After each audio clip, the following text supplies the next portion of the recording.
Yo, what's happening, everybody? What's going on, ladies and gentlemen, boys and girls? Welcome to Trailblazers Radio. Matter of fact, more specifically, you guys are tuned into the Author's Alley. I am your host, Mr. Frederick Beatty. Thank you guys so very much for tuning in to us. You could have been anywhere else, but you guys are right here with us, and I most definitely appreciate that. And thank you. So I appreciate you guys for following us on all of our social media platforms: Facebook, Instagram, LinkedIn. Um, Twitter, wherever we are on social media. Thank you guys for listening to us on our very own on Anchor, which distributes to Apple Podcasts, Google Podcasts, Spotify, anywhere you get audio podcasts. Thank you so much for tuning in on that. Thank you for tuning in to watching on our YouTube channel. We thank you so very much for doing that. We just thank you all the way around, man. Because without you guys, without our viewers and listeners, we wouldn't be here. And we thank you guys so very much for that.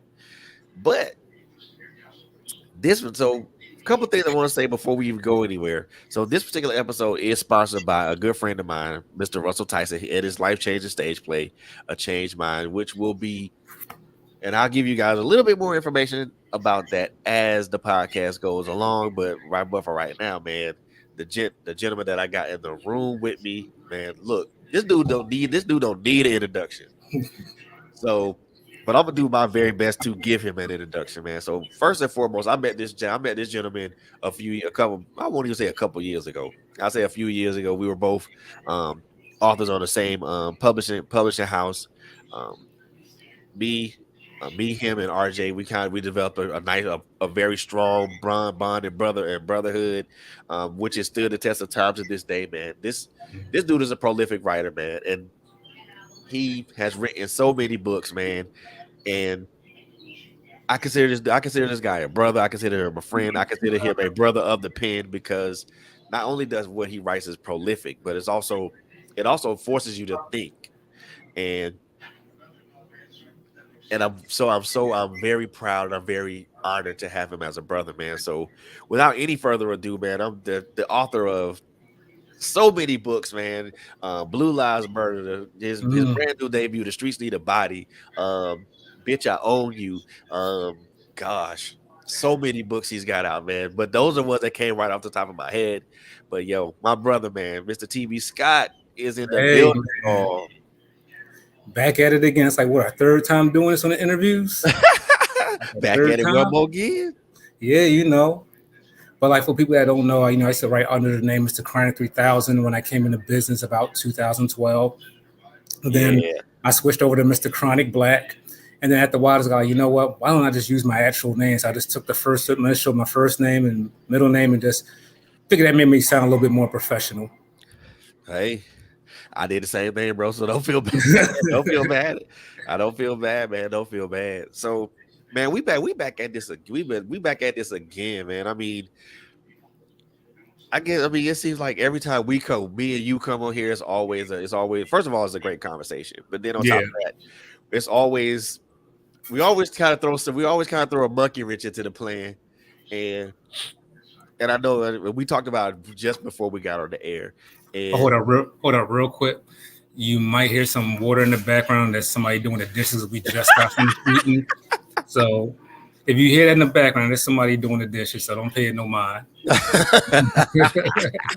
I feel you, man. I feel you. And Miss Yvette Wilson said, "Hello, hi, Miss Wilson. Thank you so much for tuning in to Yeah, us. because she was like, "Where y'all at?" I'm waiting. I'm like, "All right." We hear Miss Yvette. We here.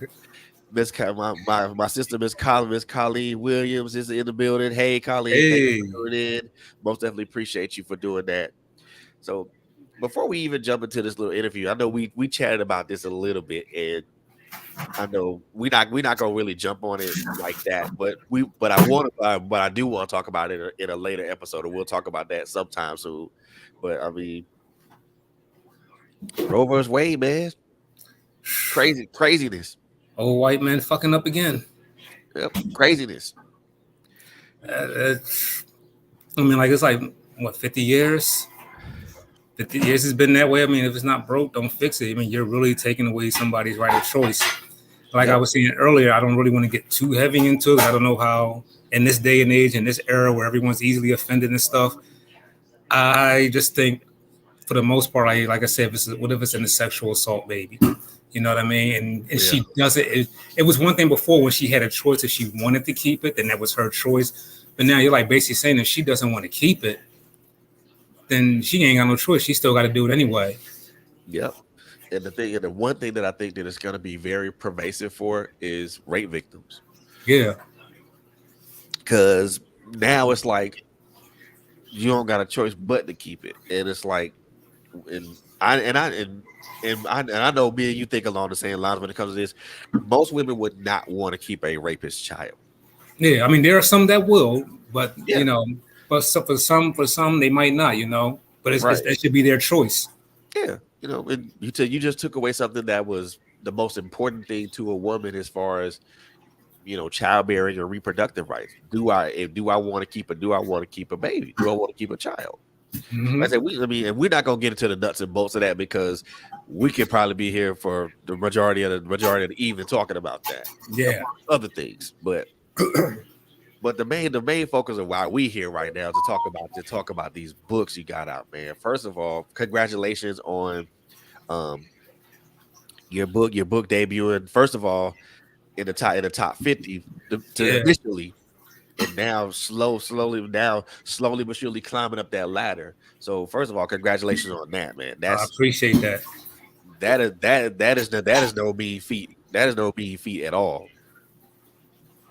Yeah, man. I was like the first time it happened. I believe it was RJ. He put up a post, and I'm like, huh? I'm where? And then like my wife, she put it. Then she showed me something. I'm like, huh? So I'm like literally looking and looking like, yo, where are y'all seeing this at? She's like, no, you got to go in the bed. You got to go in the part that says new releases. So I'm looking at new releases. I'm like, oh shit, my shit really is there. I mean, that felt good because the last time I had a book on the bestsellers list was the Pastor's Community D. So I'm like still just grasping the whole concept that like, damn, you're really a best-selling author now. I mean, you're really a best-selling author. Yeah, I Wow. mean, no, that's no mean feat by any stretch of the imagination. That's no mean feat. I mean, but it also should be an indication of that there's a lot of people out there that really, really are really digging what you're writing, and they really appreciate it. They're really Yeah. taking the time and the effort what you do.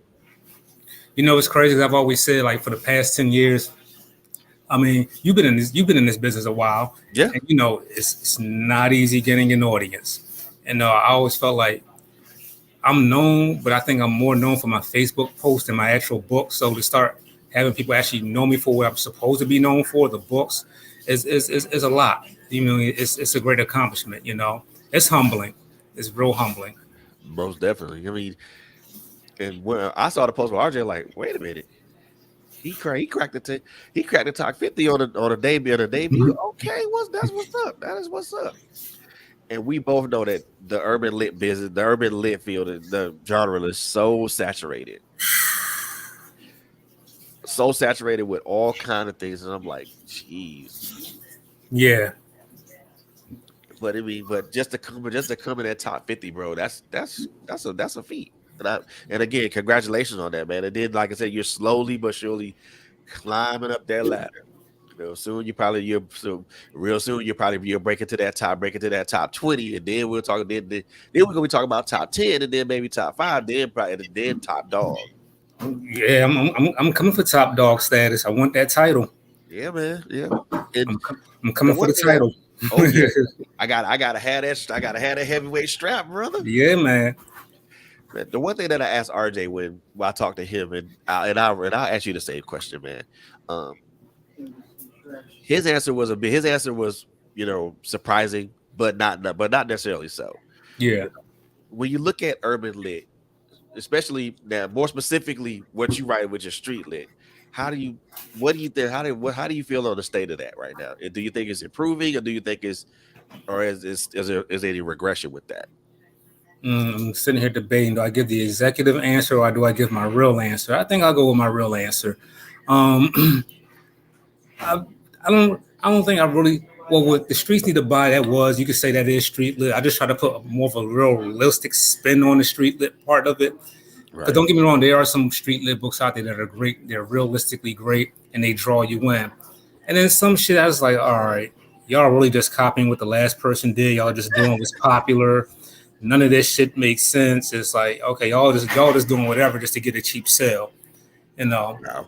I think there needs to be a balance. You know, and my thing is, if you can't pull street lit off, somebody needs to tell you. It's like having a friend that can't sing. Somebody needs to tell you can't sing. Somebody's got to tell you, like, nah. Someone needs to do you like they should have did Omarion and Ray J and all them last night. Say, no, it's not it. It's not it. You know what? I stopped watching that the first. I stopped watching that the first 30 minutes, dog.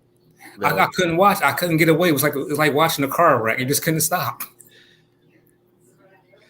Yeah, that was the worst. That was the worst one ever. Like, who thought of this? Who thought of this shit? Hey, shit, man, they gave me hope. Like, man, you know what? I could actually be a singer. They gave me hope. Yeah, you I mean, know?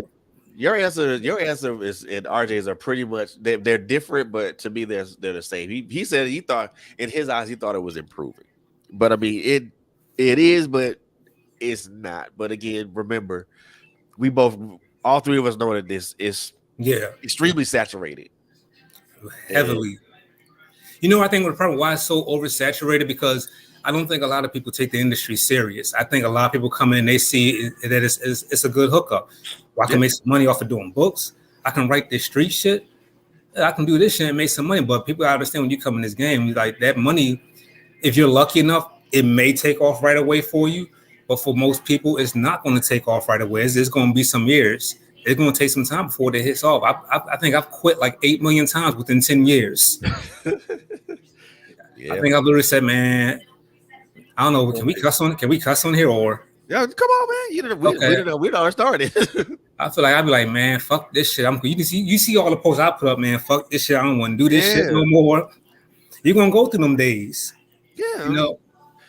and that's the one thing I think that we someone an up and coming author that's coming into the game. Look, first of all, understand that it's overly saturated. Yeah, Number two, understand that what you write, it has to be different and unique than anything else that's already out there. exactly. You got to stand out. Yeah, because if you don't stand out, everybody gonna roll with status quo, and they still gonna go with what's popular and what's good, but Like they're look not at they're not look gonna at roll with what's out there because they're you, RJ, so many Miss Yvette, so many other authors out here that are hidden gems, and nobody sees those diamonds in the rough. you know. I think a lot of toxic books is really taking off too. Yeah, You know, that's like when I did "Bitch I Own You," even though that was a serious topic. I'm like, I need something that gets people's attention. But I bet you if I say "Bitch I Own You," I bet you that'll get a whole lot of people's attention, and it did. You know, like look at Quan Mills. I'm not knocking him on what he's doing. You know, do it worse for you. But he got the word. recipe. He put out some crazy ass titles, and it gets people talking. You got it, and that's what we mean. You got to stand out. You got to get people talking. Yeah. And that dude type he have some titles. I'll be like, that'd be some head scratchers. Like, Yeah, like hold on, you wait a know, minute. she got roaches in her crib and pregnant by my granddad. Well, I don't know, man, but Them titles be making you. I'm like, somebody actually thought that this was a good. Okay, and people are going to look at that, and they once they figure out that damn, this is really a book, then they're going to go read. of course. And I always tell people, don't if you don't knock the don't if it don't if the cover doesn't look good, don't knock it because there's still gonna be this. It's gonna be some substance inside. Yeah, like if you look at white books, a lot of their covers aren't that fucking dope. Nah. Oh hell no. Basic. You know, but they be having, but you see, people think, oh, you can have the dopest book cover in the world and be the sorriest book ever, and you can have a book that's got a so-so cover, but the book is dope. But until we get off this judging books by the cover, it's going to stay the way it is. Bruh. That's what I would. Let me tell you, none of Tom Clancy's covers were great. No, But once you get beyond that and you read it, you ever read Danielle Steele's books? yeah, None of read her her covers too. were like anything, but she's made millions. Yeah.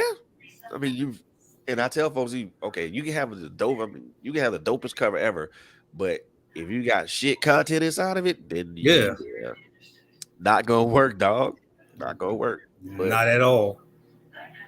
I've learned, and I had to learn that. I had to learn that lesson as I moved from as I moved from under a contract to being about to going for self. Now I'm like, well, Yeah. this ain't got to be elaborate or nothing like that. I can just keep this like bad simple. And that's another thing people got to understand what you just said. Like if you're going to go self, you got to understand that's you really got to love this business because that's a task in itself, self publishing, because everything is on you. Yep. Everything is on you.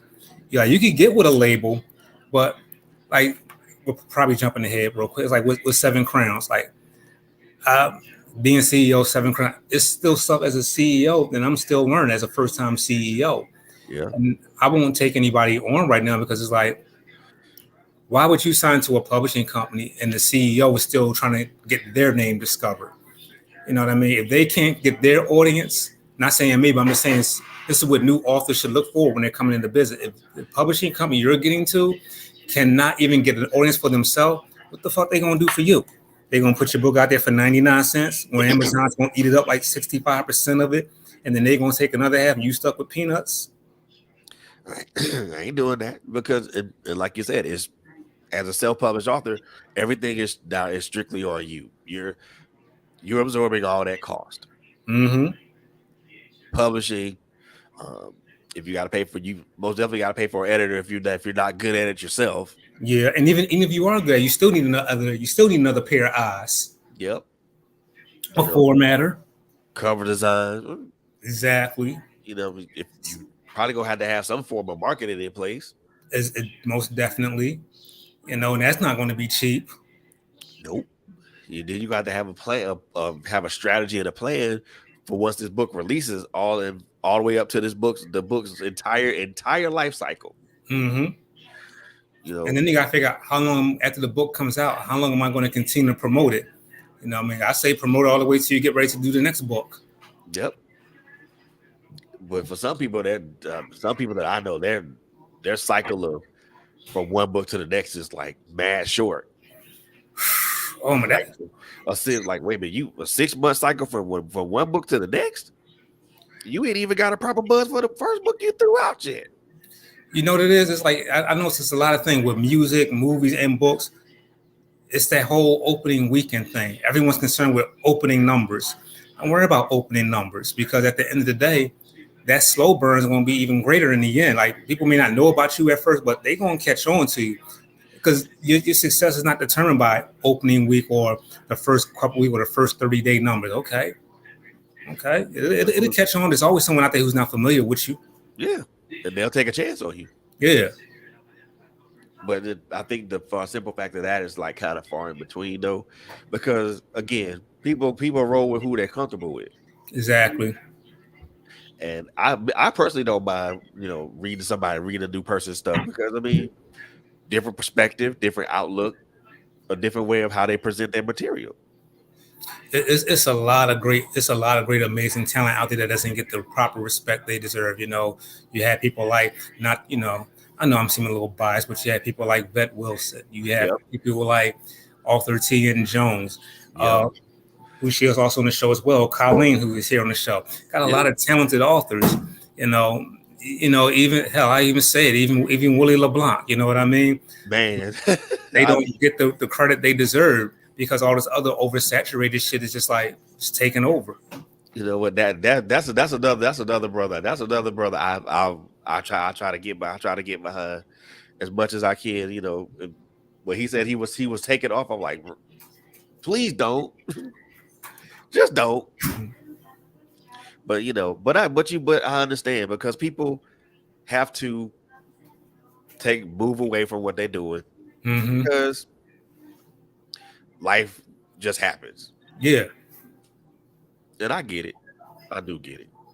But man, let's talk about the streets need a body, man. Yes, sir. Talk about that now.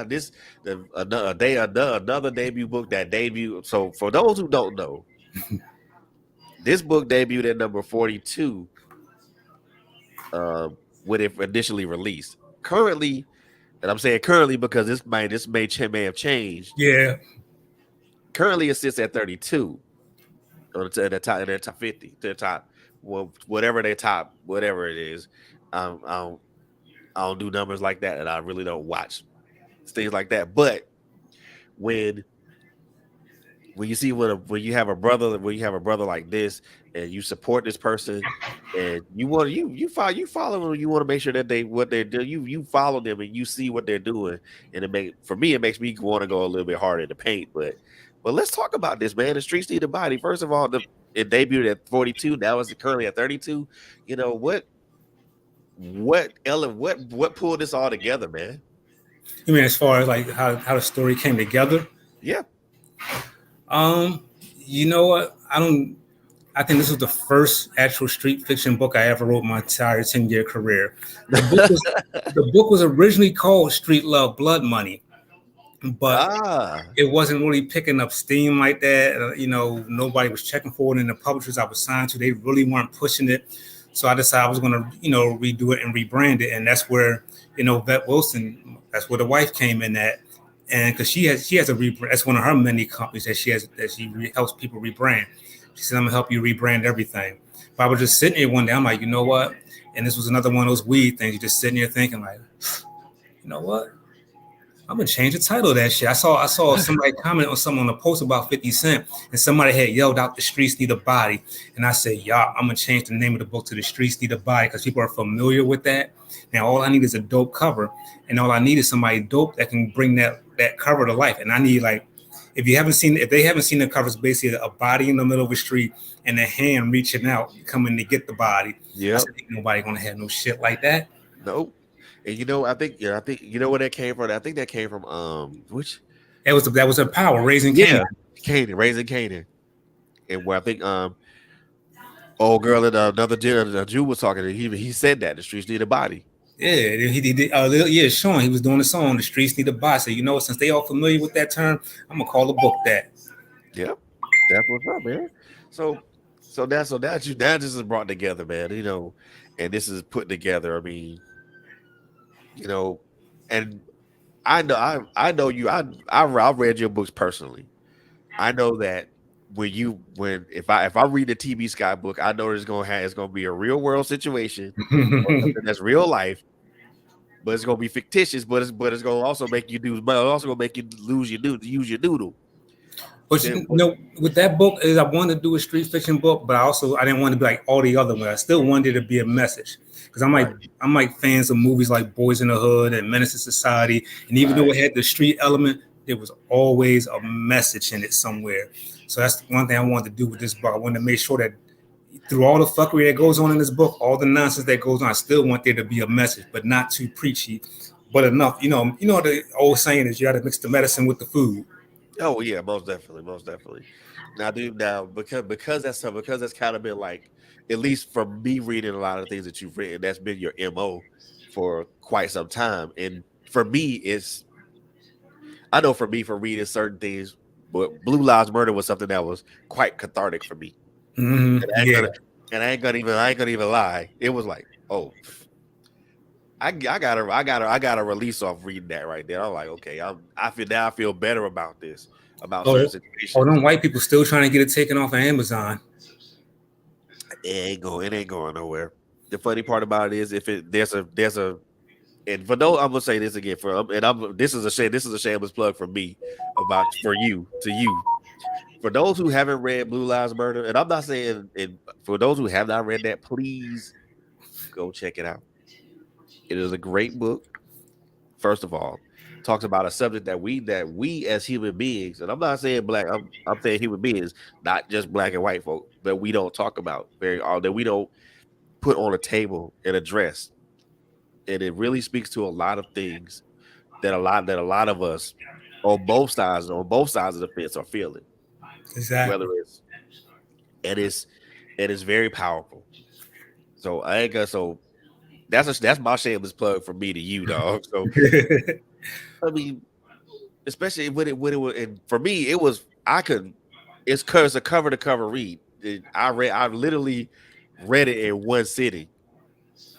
because I wanted to know what was gonna happen next. I'm like, you know what? Let me and I'm the type of person that's not easily swayed like that because I usually don't read books from cover to cover. I usually just maybe Yeah. read a little bit, come back to it, read a little bit, come back to it. But to read this from cover to cover, yeah, You know, it's that's crazy because it's a that's couple of that shit there. characters. It's a couple characters from that book that's in street need that the streets need a body. What? Yeah, Okay, yeah. So when you most get a definitely chance, gonna get it now. Wayne and Jay Murder make an appearance.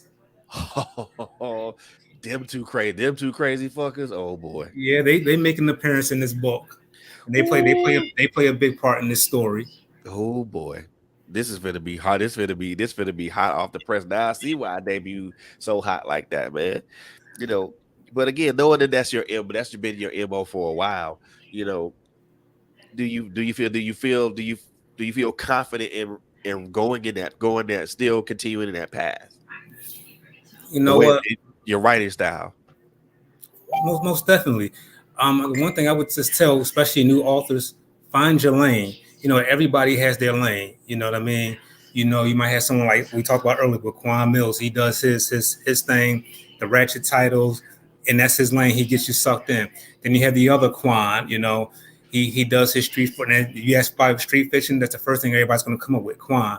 You know, you got to find your lane. My lane is just telling them real life reality stories, but making real life seem crazier than fiction. That's my lane. So you have to find your lane. Yep, that's what's up, man. And I love that, bro. I love that about you, bro, because no matter what you do, it's always you're always gonna be authentic. You always gonna be who you are, regardless of anything else. And it shows in your writing, you know. You know what they say, no matter where you go, there you are. Yes, indeed, it's Stevie, yes, sir. And Miss Khalid dropped a little gem in here. She said, "I love how you are always giving your wife props. She is my biggest inspiration. I've always admired you. You are dope. But how? But how? But let's see. Not But give up after 3 books. how do I give? How do I not give up after 3 books and no one knows who I am? Like you said, the cover is one thing, but the message is another. So how do I keep pushing forward? And what is your inspiration for doing so? You just got to keep like 3 books. Just keep going. It's gonna be frustrating. I'm not even gonna bullshit you. It's gonna be frustrating. You're gonna have days that you really are gonna want to quit, but you got to find something to really engage readers into your books. Sometimes you might have to engage them. We're in this era of social media, so you might have to engage them a little more on social media. I don't know. Like for me, for 10 years, I've always put up like either funny posts, either I've been cussing somebody out, or enlightening you on something. But people are knowing my name, But so you have to do something. I'm not saying she should go that route, but I'm saying you have to do something that gets people knowing your name also outside of your books. Like, what else is she known for? Maybe start going live more, doing more live videos, and like wherever you're at doing live, doing something crazy or just something that just gets people's attention. Because sometimes that draws them to your books too. So when you put the book out there, they're like, I didn't know you write, but I've been watching your live videos all the time. I never knew you wrote books. But it's going to take time and Yeah, get in these book groups too and start really promoting in the book groups. So yeah. And even to add to that, Colleen, we've talked about this a while. We talked about this a couple of times as well. It's the it's tempting to give up and say the mhm. hell with this. Yeah, Trust me, I've contemplated on more than one occasion. You know, when my now for me, it's you have more books out than I do. I have what three that I've written, and then another four that I've contributed to as a co-author. But I literally count what I've written, yeah, not what I've contributed to. So it's easy because it's easy to try to give up, because especially when you feel that you're not finding your lane or finding your audience, or you feel like no one's really feeling your content or what you're writing on. And those are the times with me that I think, you know what, I'm still gonna write. I'm still gonna write this book. I'm still gonna write this yeah. book of poetry. I'm still gonna write this novel. I'm still gonna write this art. I'm still gonna write this because someone out there is going to be like, gonna pick that book up and they're gonna be like, damn, She wrote something that was but that was bomb as hell, and I can relate to that. It takes one person You know what to get else? that wave going. You know what else too helps too? And then this is all I'm just waiting for before because I'm about to go back to doing this too. Social media is cool, the internet is cool, but them streets, baby, get them paperbacks, hit Pound the them pavement. streets. When I was working, I would sit there, I would sell my book on a train. If someone was sitting there reading a book, I sit there, ask them what they like reading. Sometimes at one of my earlier books, I sold just simply just sitting there reading my own paperback, and someone saw the cover and was reading over my shoulder and started asking me about the book. Sold them a copy. They started telling other people right there on the train about the book. I go to my job and I make sure everybody knew I wrote books, and I make sure when payday come here, all right, here I am with these books. You know what I mean? Yep. So if you're working, get them people on your job to buy your books. Get people out there in the street because even if you're not popping on the internet, okay, we already know a lot of times social media shit is bogus anyway. Exactly. Get the real readers are in the streets. Get them readers. Yep. Get them readers because they're the ones that read. And they're the ones that spread your word of mouth. And start hitting some of these mom and pop bookstores and getting your stuff on consignment there too. Man, look, when I tell you the advantages of doing that, Mm-hmm. the advantages of doing that, to be able to have your book in a physical store, someone can actually see it, they can touch it, they can feel it, they can read it. Exactly. And then on top of that, having just being somewhere. I mean, and people there, and I think a lot of people are looking at big box now, like Walmart. Talking, nah, I'm not thinking about that because big box isn't where it is. Exactly. It's mom and pop stores Here's because another thing. You said you do they poetry books, right? yeah. Well, Poetry. I started doing that now. Poetry slams.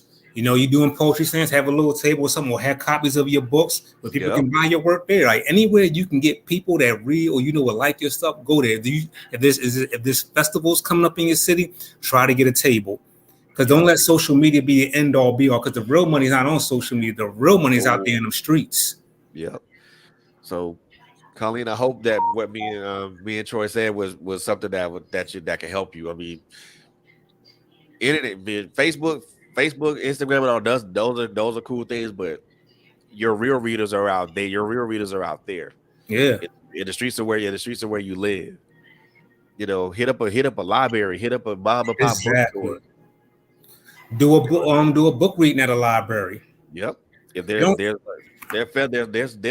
like a festival or like some sort of event, and you can get there as a vendor, do it. mhm.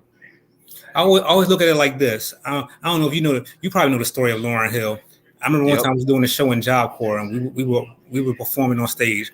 I'm gonna say this: I got booed out the building. When I see out the building, I literally walked out the building back to my dorm and cried that whole weekend.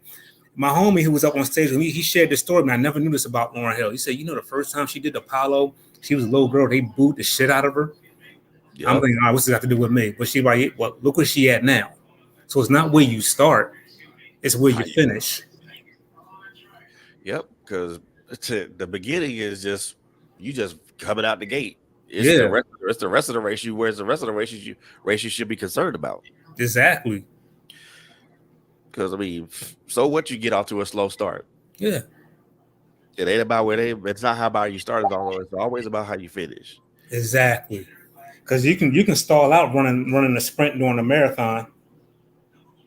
Yep. And a marathon is a longer race than just a sprint anyway. It's all about pace. All about pace. Exactly. But I mean, some authors get out the gate and they get out the gate fast, and then they just fizzle out. yeah, man. This person was, I mean, and you can tell. I won't say you can tell, but you can see some folks that just come out the gate like gangbusters, and all of a sudden, they just pop. Like what the hell? What happened to them? They just pop. They just rolled off. But that unfortunately that is the nature of the business that we have chosen to engage in. Exactly. That's going to be any nature of the entertainment business. Yep. And, Look at actors. How many times have you seen an actor in a movie and you're like, man, I love this person's work, and then one day you just happen to be sitting there and you see some old work they did from like 6, 7 years, like, damn, like I didn't know they was in that. Yeah, they've been putting in work for a long time. Is you just never know what your breakout role, your breakout song, what your breakout book is going to be, you know. Yeah, But it'll come.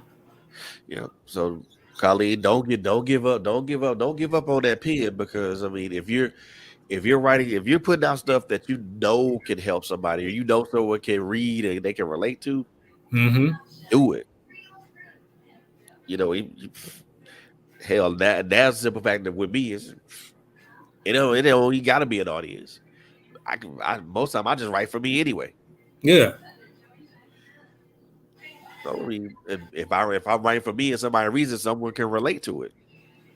I'm good. I'm exactly. good on that. I mean, some people find that difficult though, because they want the accolades and the adoration. Oh, trust me, I know. I wanted all that too because it's easy to get caught up in like, damn. You be sitting there. You ever just sometimes look at certain authors, you be like, how the fuck is they honoring this person? They ain't nowhere as good as me. I'm 20 times better than Better them. than that. Yeah, But you don't want to come off sounding like a hater. But you know, deep down, you just like, how? You know? exactly. I'm like, I can do what he do better. I mean, shoot, my power level 9,000. What you mean? What you mean? I'm just as powerful as someone else is, You but know? But but people like you won't said like what they earlier, like. it goes back to folks standing, just recognizing where your lane is and just riding in it. Exactly. What works for others may not work for you, you know? Yep. Because I remember when I was first going through it, the first thing, this is the one thing, that was one of my biggest pet peeves. People will always be like, well, did you try this? Did you try that? Like, man, I done did all that shit. Then you run down how you did all that stuff they recommend, and no one has nothing to say. Of course.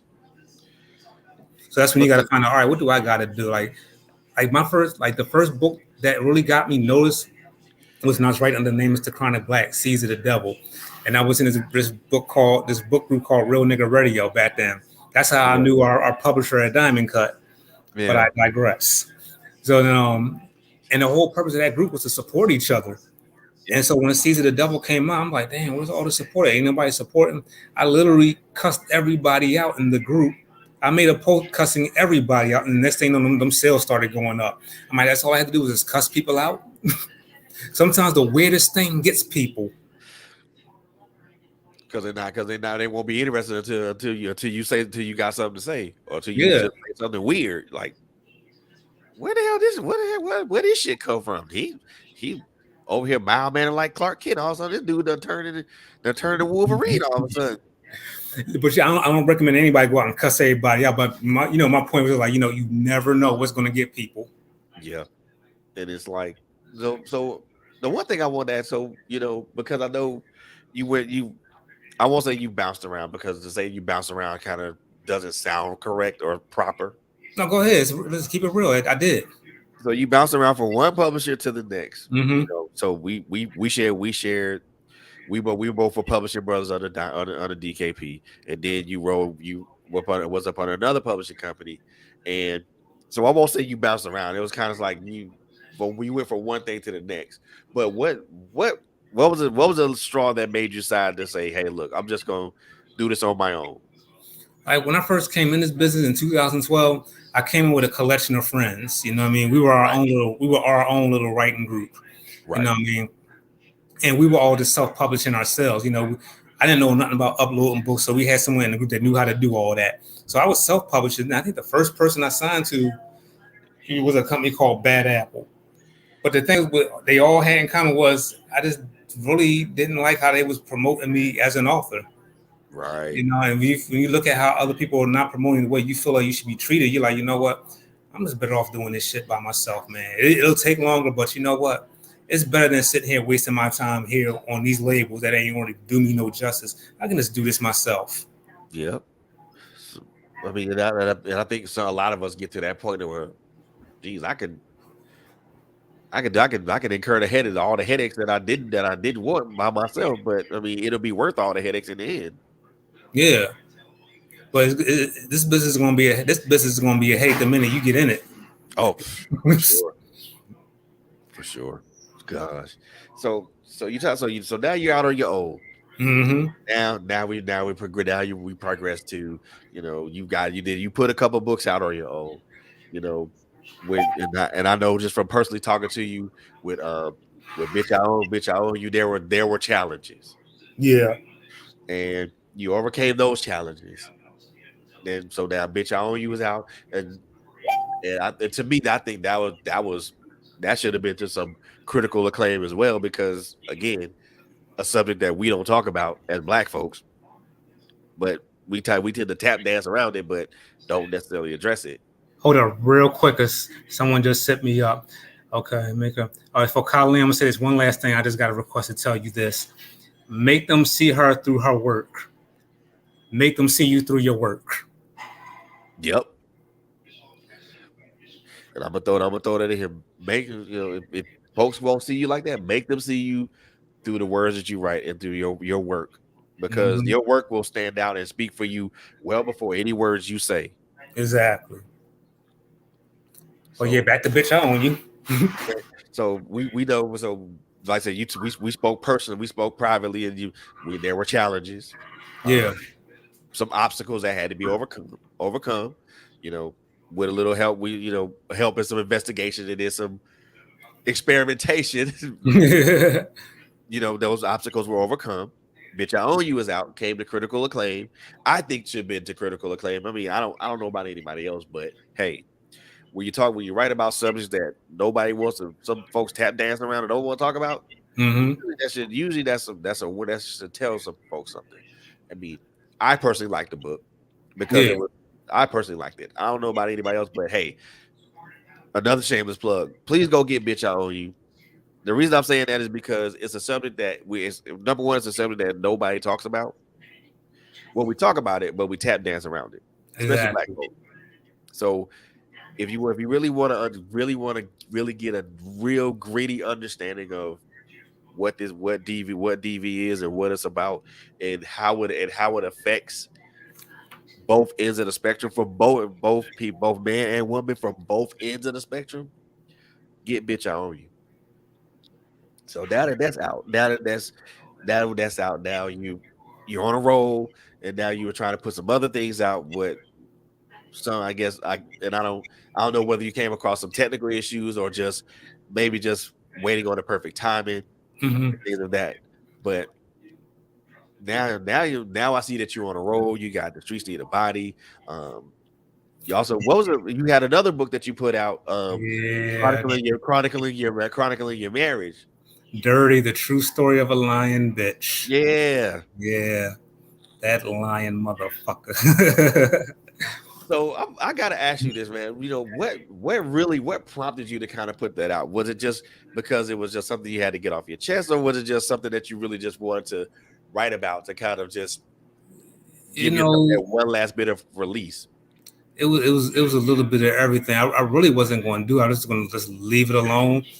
But the thing is, like, people that I know in real life always keep asking, "Yo, whatever happened with you and so and so? What happened to you and so and so?" I'm like, you know what? I just write this shit in the book. So next time anybody asks me, "Here, go buy the book. It's all in the book." And then I also feel like, you know what? I could do this because you know what? I'll probably get clowned for some of the things I did in this book. Being some guys are probably in the probably think, oh, you did what? You let her do this and this and that. All right, well, fuck, it is what it is. But it was more so I got tired of people asking me about it, and I figured I might as well go ahead and tell a story because people also kept telling you author, why don't you tell about it in the book? So it kind of served as therapy too while I was writing it.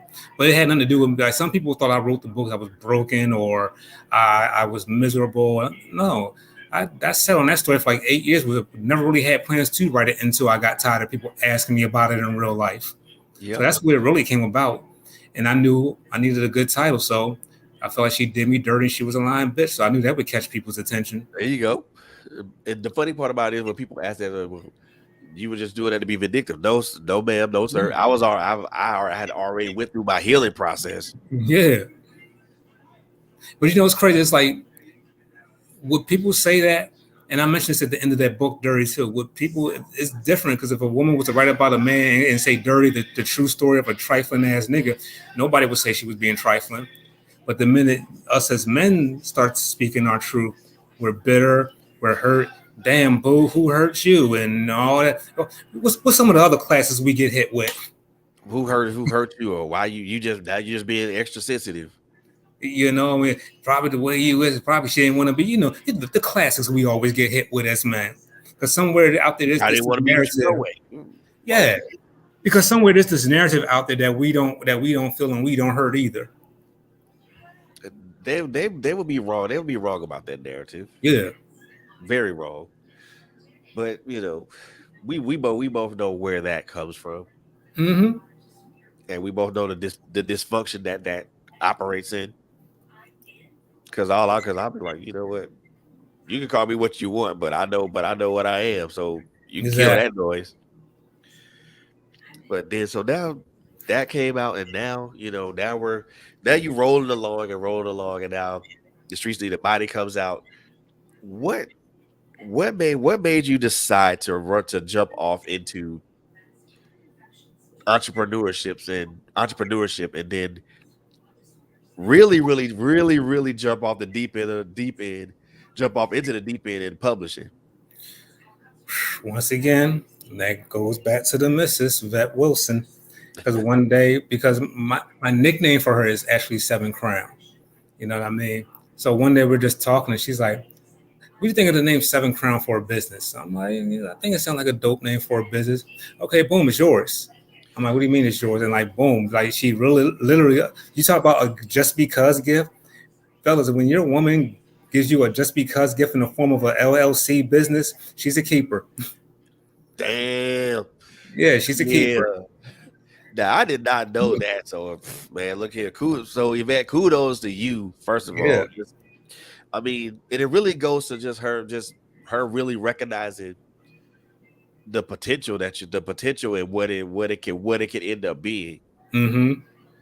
And I think, and this is just my honest opinion, really honest, this is my real honest opinion. I think a lot of relationships kind of fizzle out because they don't see, because they see the potential of what it could be, but they don't act on the potential.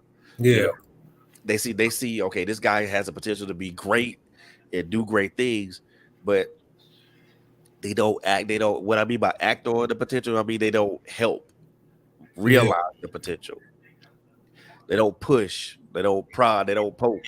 They don't put you in uncomfortable situations to make you go harder.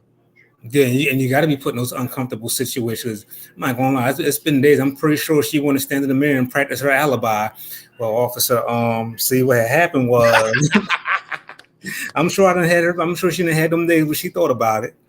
But like you said, that's that pushing. You need somebody that's going to push you because Yeah. especially that's why I don't understand. Like a lot of guys, and you've heard these stories about women that will sit there and they'll big a guy and they'll build him up, then he gets on and then he just leaves them. I never really understand it because it's like you turned your back on the person that believed in you when nobody else did. That's stupid. Yep. That's stupid. That's the person you stay with. That's the person that has your back. What are you doing? But I'm still learning a lot of things as being a CEO. But I have her there. She's there to help me out. You know, if I can't get the answer from her, which I usually get most of the answers from her anyway, but she's always going to be there. And sometimes I'll go to her pen sister Raquel Williams sometimes and get some advice on being the CEO. I'm not ashamed to admit it. I don't know anything. So if it wasn't for her helping me, yeah, I don't know where I'd be right now. It's okay to say you get help. Bro, I'm telling you right now, just be old, just this podcast LLC thing. I mean, I had no. I was like you. I'm like, yeah. I was like you are right now. I had no idea Mm-hmm. of what I was walking into. Just following what I like to do, and trying to make it happen. Next thing you know, boom, LLC. Hold on, what? And then this is something, and I'm looking at this paper like I did it, but the reality. And let's see, I've been doing this for like a little, almost 2 years now, but the reality of it hasn't really hit me yet. Hasn't hit me just yet. That I'm an actual business owner. So the reality of it hasn't hit me yet. Same with me. I'm like, damn, I own a business. And then I say it again, damn, I own a business. And it's like, and it sounds better every time I say it. But You own a when you business. Yeah, but when you walk into a green, you're like, look, thank you for the gift, but I have no earthly idea what the hell I'm gonna do with this. Exactly. You just like I know I'm gonna fall on my face. I know I'm gonna drown. I don't have no clue what I'm doing. You know. But So, then but you you have just people that don't that will throw you that life preserver. And you like know, you but said, it's people that you talk to, that you reach out to. and I mean, look at you. I got to give you your props too because look at what you're doing. You're doing your podcast. I mean, you've had a lot of guests on the show over the past couple of years. You know what I mean? And like, Woo. wow, I'm pretty sure when you see it every week, you got a different guest on there. I'm sure at some point you got to sit like, wow, I've really got this many people tuning in to my show, and Bro, it's you wouldn't believe the crave this like I'm thinking and I think as you go through this and you go through this whole process, you're thinking like, damn, I've I think when you get a year in, you'll kind of look back and be like, damn, I started from here. Look where I am now. mm-hmm, Look where I could be. That was like cause I know when I first started, I just wanted to put out great content. That was yeah, my whole thing. That was like almost a year later, and it's still I still say that it's great content because I have people that are aligned with me and they believe in the vision. They want and they push and they do whatever they can to push it forward, which is good. But it also just goes about to your own personal tenacity about wanting to make sure that it's done in the correct and the right way. And mm-hmm, most people don't look at it in that sense. They don't look at it in that sense, or they don't look at it through that perspective. And I think it's important to look at it from that perspective. If I mean nobody's gonna go into going into entrepreneurship to fail. no, that's not. If you go on and you, when you're an entrepreneur, you want to succeed. No one goes into business like, let's see where it goes. And if it doesn't go, no, you want to succeed. Yep. No one goes in to fail. And you're gonna and for me it was about just putting in whatever stop gaps that I could to make sure that this doesn't fold, this doesn't fall, this doesn't do whatever it does. And I was like, yeah, let me make sure that I do everything that I can to make sure that this doesn't fold. Because if it folds, that's a problem. Exactly.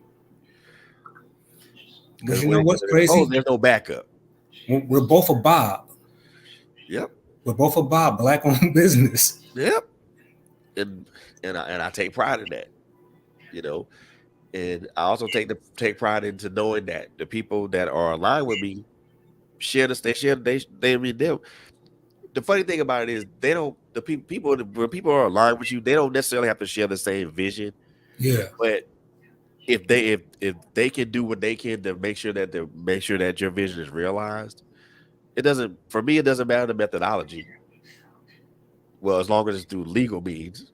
yeah, of course. But as long as it doesn't, I'm cool with the method that whatever methodology that you use, as long as it gets done. And I think with you, and I think with you, and I strongly believe this because from knowing you for a few years now, I Yeah. know And I we won't both say got the that. Navy background and Yeah, similar. I know. I mean, we both been raised. We both been raised in that fire, in that particular fire, Mm-hmm. and we already know that what comes out of that fire, we're changed creatures, but we're also much more determinate creatures at that. So, but even with you, I think as you grow this out, you grow this thing out, and you start bringing people on. It's people. You already got people. You already got one person that believes in what you're doing, and that's wifey. So Yeah, that's first of all, that's cheerleader, that's COO, that's everything. That's everything. But then once you bring when other people come in that are like minded, just like you, and all they want to do is just number one, either put good content out, or number two, just be able to write good books and be up under a label that ain't gonna fuck them or not gonna make them not make them feel undermined. that's what that I think that's what a real thing. That's what a real when it's gonna really could kick in. Hmm. And I think for me that's been the challenge.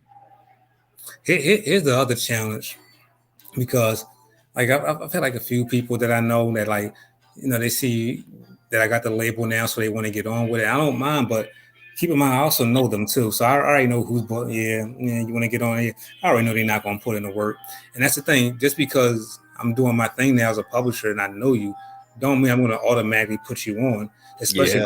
Especially if I already know you and I know your work ethic ain't that strong, or you don't like to put in the work. So I'm not going to do it all for you. Nah.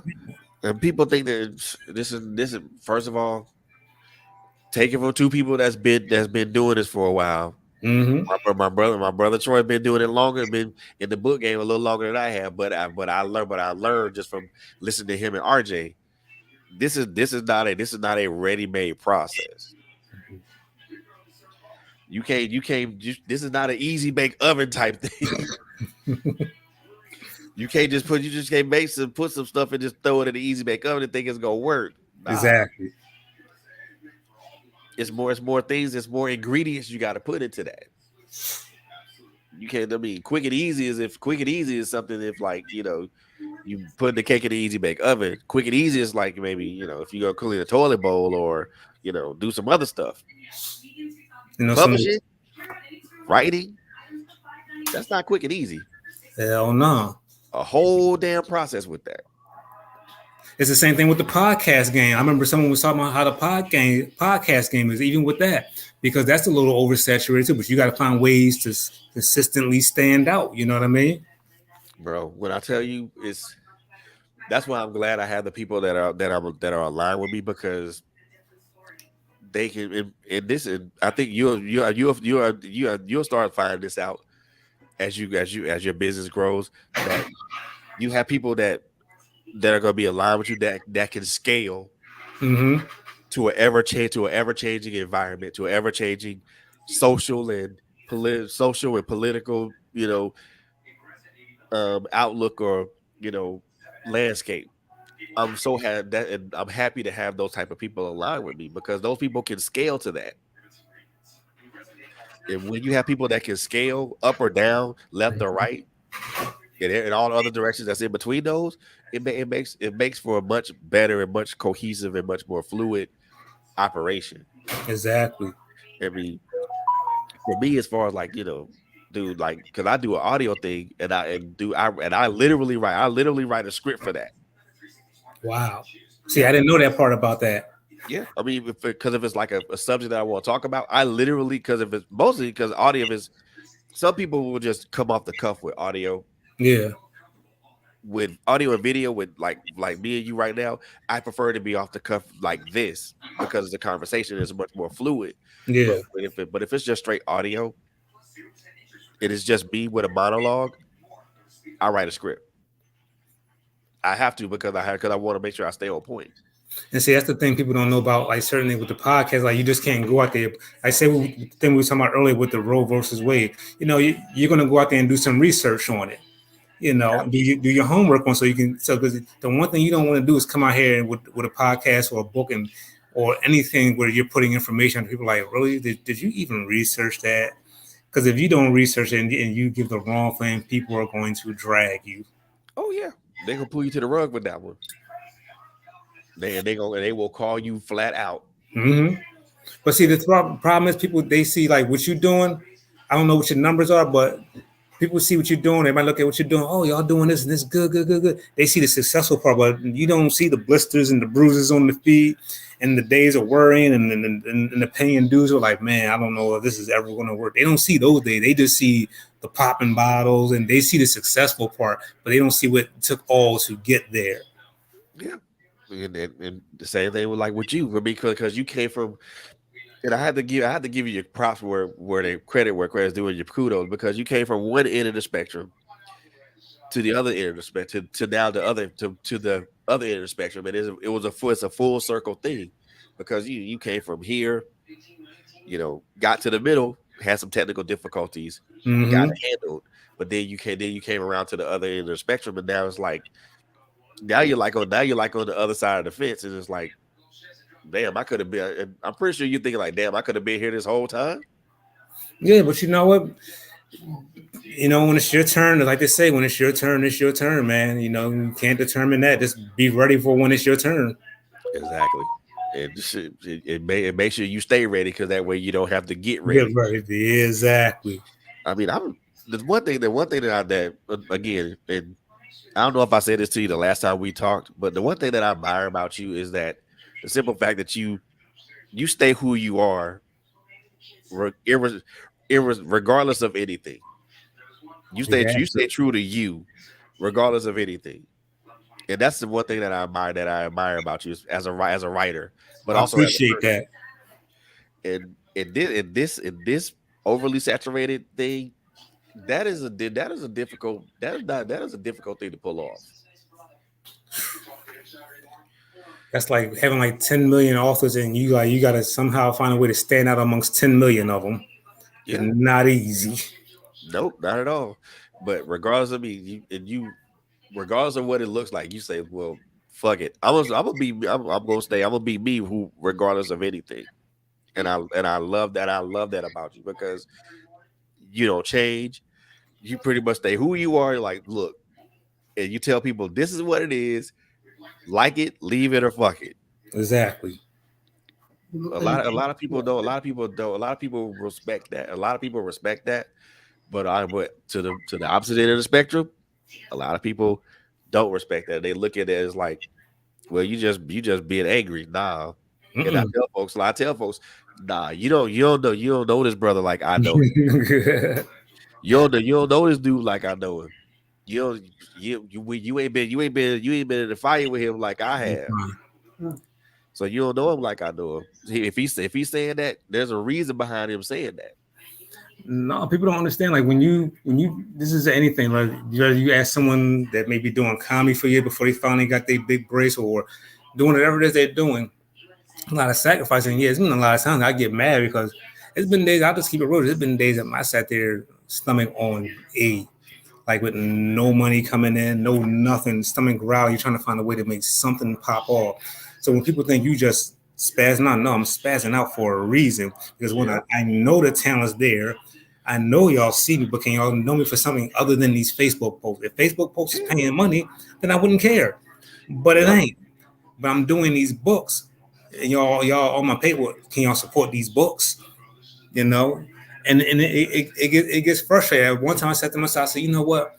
I said I wouldn't have him if I just like wrote a real corny ass. I said, watch, I'll write a corny ass book one day. Watch that be the book that take off, and then everyone will never fuck with my shit again because it was that damn corny. Now I can't do that. That'd be fucking up my damn name. I'm just gonna keep doing what I do. Eventually, it'll catch on. Yeah. Yeah. Because and I was the word the name TB Scott carries a level of respect and also a level of excellence behind it. To do something like that would be like, geez, what kind of would just I think it would just disrespect a lot of I won't say disrespect, but it would kind of just be contradictory to what you stand for and what you write about. You have, Because you people look at me like that's what he wrote about. That's way to the left of who he is. it's like you ever watch the show The Wire? I've seen some of those episodes. Well, this is one episode where the guy Marlo and a couple of his boys they're in jail, and the guy Omar was putting Marlo's name out there in the street, and Omar got real mad. He was like, Omar saying my name is out here in the streets. He got real mad because he didn't like the way Omar was slandering his name. And he was like, my name is my name. And that's the same thing with this business or any business. Your name is your name. Your name is your reputation. When you log on to do your show, everything that happens on this show is under your name. Yep. So if something goes wrong, that's your name and your brand. If you decide to do a collab with another author, you got to make sure that author's on the same level as you because guess what? You're attaching your name to their product. And that's another thing with some of these publishing companies like, no, I'm not going to get down with some of these companies anymore or do some of these things because some of these people, no, I'm attaching my name to this. You know what I mean? I can't have my name attached with bullshit. Exactly. I feel you on that, bro. I really do feel you on that. But yeah, I feel you. I do feel you on that, bro. I really do because that's badass important. It is. Yeah. That's your brand. Like this show, this is your brand. You know what I mean? You want to make Yep. sure nothing messes that brand up. At all, at all. But I do want to take a quick break, but when we come back, I do want to kind of give you a chance to say, be a little bit more elaborate of what Seven Crowns Publishing is and what you guys are looking to do. So Okay. we're gonna take a quick break, but we will be right back. But enjoy this commercial from my sister, Miss Bobby Melvin, the Uppity Negro Apparel. So check it out. What's it called? The uppity Negro apparel? Yep, What's that? Uh, I'm That's a finna clothing line? I'm finna play it for you if it'll play for me. Okay. I guess it won't play for me. Oh, there it is. It's up here. Is it? Yeah, is that it right there? Oh well, okay. Well, I guess it ain't gonna play. That's okay. We gonna do another video real quick. So this is gonna be my homeboy, Trash Tiller's thing. Oh, there it is, right there. Here we go, right here.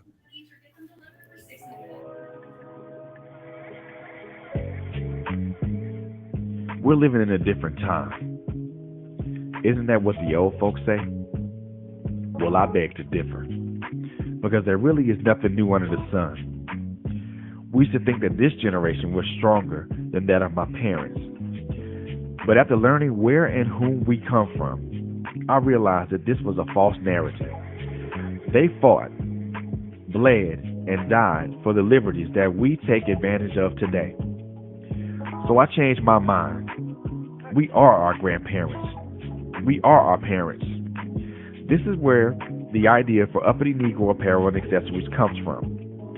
We are the uppity Negroes that defy boundaries, broke chains, climbed mountains, and crossed valleys of hatred, bigotry, illiteracy, and oppression. The statement is simple. The cause is never ending. The sound, loud. Say it with me, Kindred. I am that uppity Negro. Yo, we are back. We are back. And the commercial you guys just saw was from my sister, Miss Barbara Melvin, her Uppity Negro Apparel.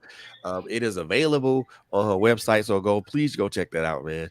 So I actually did the voiceover for that, Chief, Okay. because it was like for me it was like to express the emotion and put something behind something or someone's label or someone's brand. That felt good. That felt really good because Exactly. and just to know who she is and know what she stands for and why she's doing what she's doing, it felt real good to do that. So That's big kudos to you. That's kudos to you and kudos to the uppity Negro. man, that she's one person she's one person that I love to life, bro. Because the simple fact of the matter Mhm. is that you know you get to know people and then you get to really understand who they are and what they do and what they stand for. Just like it took time for me to get to know who you are, what you Mhm. do, and what you stand for. You know, and now and I figured it out kind of like after maybe the second or third year we had been cool, we had been chill with each other. Okay, this dude is way more intelligent beyond these Facebook posts that he's throwing out here. That's just some shit that's just some shit that probably throws some people who don't know him off. Yeah. No, I mean, I appreciate that. Like, it's like, yeah, yeah, about doing them diamond cut days. Like, you never really, you got to get to know people because Yeah, anybody can have a perception of you. Like, I remember when me and Stephen Small was talking one time. Of course, people who don't know who Stephen Small is, that's Treasure Blue on Facebook. I remember one time we was talking, and I was like, and we both had a real honest moment with each other. I said, "Dog, I'm not even gonna lie. When I first met you, I ain't like you. I grew to like you, but when I first met you, I didn't like you at first, but I grew to like you." And he felt the same way about me. But you know what? As two grown men and two grown black men, we were able to have that discussion and just moving on from there. And I wish more black men could have these kind of discussions. Like, when I first met you, I wasn't really digging you, or when I first met you, I didn't get it with you, or I was there, but I didn't really get it. But now, black men need to have those conversations more. right. Oh yeah, and then I think when me and you started really talking is because we had a common experience, Yeah, the Navy. exactly. Not I mean we both swapped our war stories and stuff like that. It's I think that's what we as vets do anyway. We share a war story or two, but then Once you see y'all got that military bond, especially the same branch, oh yeah, it's a done deal. It's a wrap, y'all brothers. oh yeah, just automatically, Yeah. automatically. So with seven crowns, and then what you got? Oh, and so yeah, we before we even talk about seven crowns, we got to talk about we got to talk about this thing you and so many other authors are doing over the summer, man. Mm, I see the covers of these books, bro. Those covers are fire. the summer series. So please elaborate. Tell people what's up with that. What's up with that? And first of all, what can they expect from each of these authors? Actually, I got asked to be a part of it. Wifey was telling me they had something that was going on with Raquel Williams Publishing. I was like, all right. She was like, she's gonna ask you soon. I'm like, all right, it's one of those things like, you think they're gonna ask you, they might ask you, but if it happens, it happens. If it doesn't, oh well, we really wasn't expecting to be asked. But so when they asked me to get down with it, and that's the whole thing going back to the whole name, like, all right, so Raquel's asked me to get down with this project with her and do this thing with them for the summer theme theories. I got to bring my A game. I got to step this up. I don't want her name looking bad. I definitely don't want mine, but this is my time to shine right now. Because let's face it, that RWP is a big name in the industry. You know what I mean? So to be asked to be a part of that, yeah, you got to bring your A game. It's like being on a track with Black Thought and Eminem. You got to bring your A game. But basically it's a summer series of summer. Some might be toxic love stories. They're just all relationship stories surrounded by everyone just picked a different city. Me being a Philly, everything I do is going to be Philly anyway. So I ended up with Philly, and you got one person that's doing one about their love, their Jersey love, their sugar daddy, and it's whatever the case. Like it's just a whole bunch of summer shit that we're going to come out with this summer. Wow. And I think I don't know all the authors that's on it. I don't know them personally, but I've read some of their work, and if their summer series is anything like their previous work, oh yeah, then you're going to be in for a treat. You're going to be in for a good, toxic, ratchet, enlightening good time. Man. Yeah, I think everybody likes a ratchet read every once in a while. That's everyone. I'll pick up one Yeah, every once in a while. that's everyone's guilty pleasure. You got to read some kind of, you know, it's a guilty pleasure. Oh yeah, so you gotta read some ratchet shit every once in a while. Yeah. But yeah, man, that I'm now I don't now I'm looking forward to that because like I said, I know you and Vet are contributing to that. And I most Hmm. definitely want to check. Well, most definitely want to check that out. And I want people out and people who are interested into not only uh, my brother here, TB, or Vet Wilson, but there's some other great authors that are going to be in the summer series. So please, Yeah, I can shout them out. Raquel Williams, Nicole Ward, Andrea Cunningham, a new author to RWP, A.K. Brooks, Deidre Lachey. I think that's everybody. I might be missing some. If I am, forgive me. It's the memory. But yeah. wow. And now are these going to be dropped? They're all going to be dropping on separate dates, or they all going to come to drop together? All I know is they're coming out in August. I don't know how that's going to go. They're all dropping. I don't think they're all going to drop at once in August. I think everybody's going to have like their own separate dates. But like I said, then again, don't quote me. I'm not exactly sure. I just know August is the time that they're all going to come out. Wow, you said it's from RWP Publishing. Wow. Yeah. So all right, y'all. So y'all heard it from this. Y'all heard it from him. So watch out for that summer series that's gonna be popping off in August from RWP Publishing. So y'all keep your ears out for that one. Keep your ears and your eyes open for that one.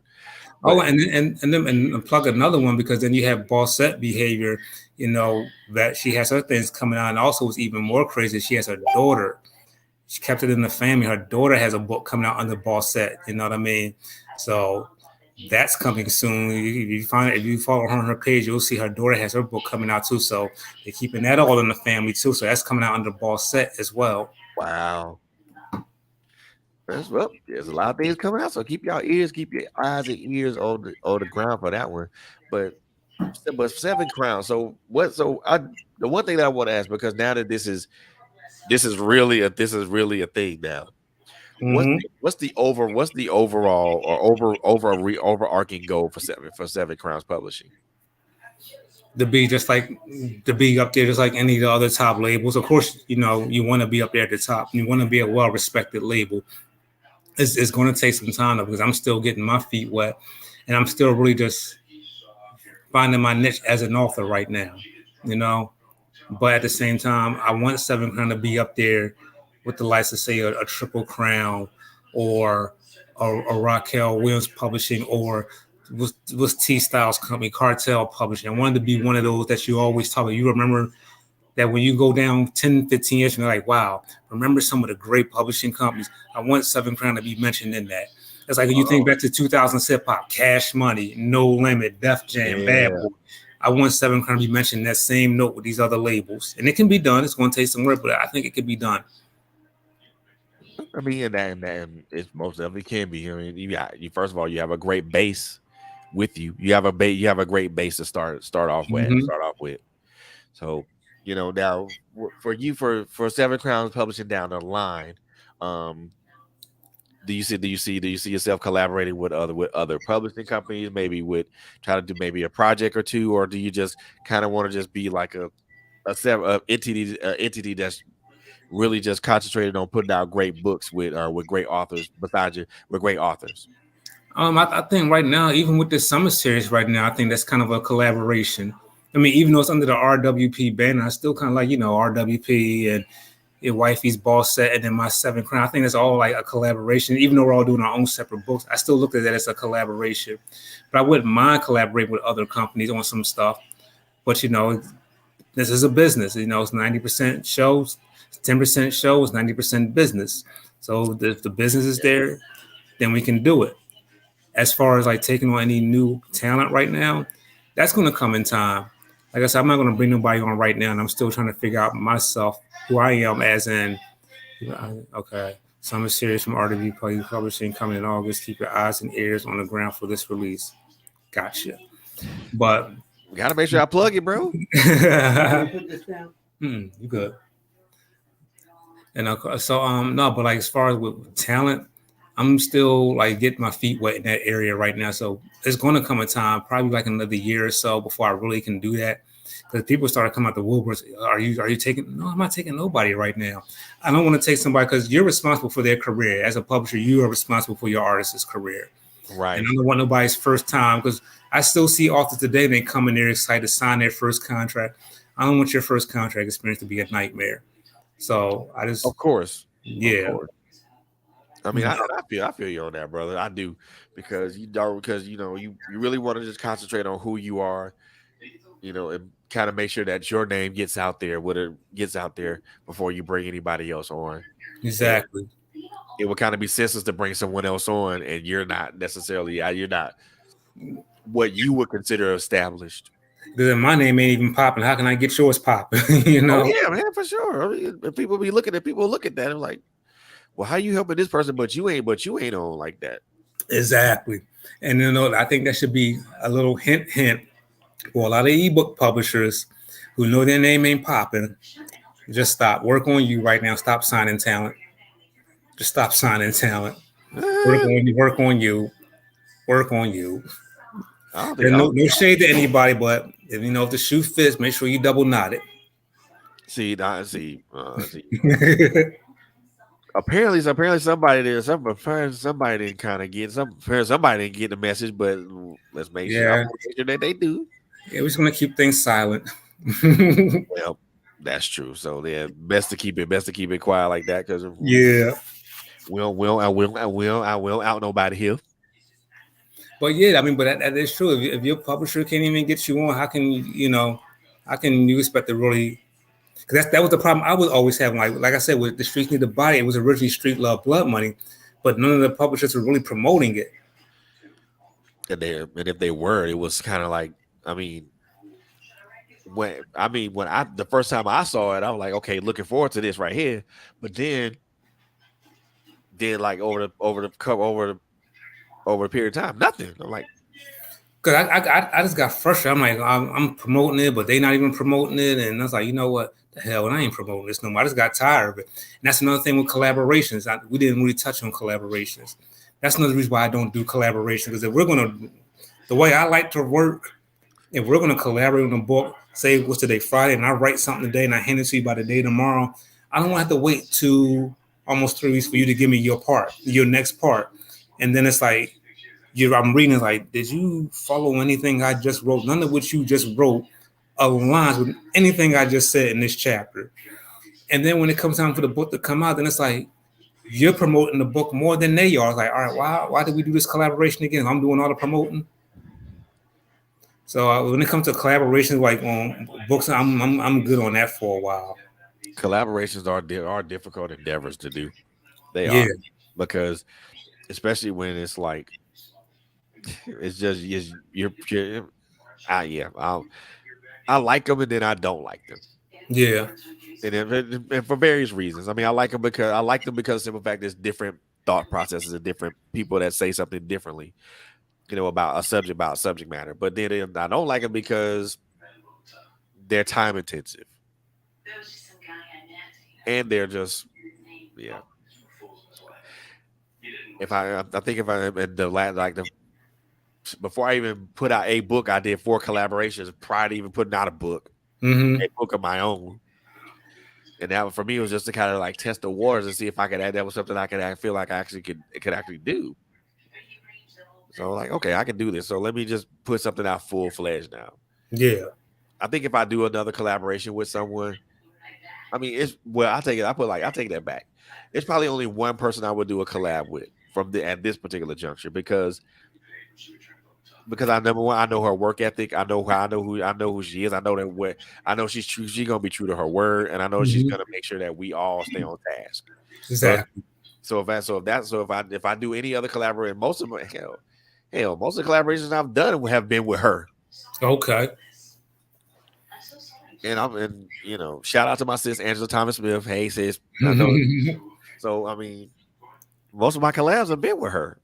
And I mean, it's always been a seamless process with her.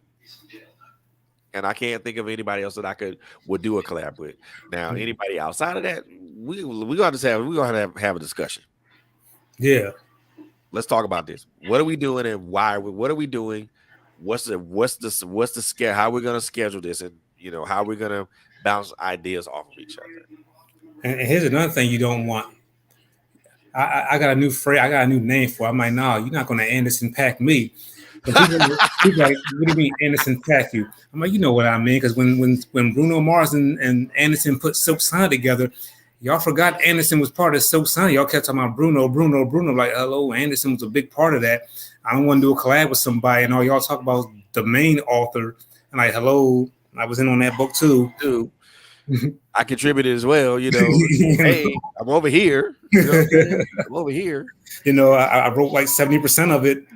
Like, yeah, like I'm over here. Exactly.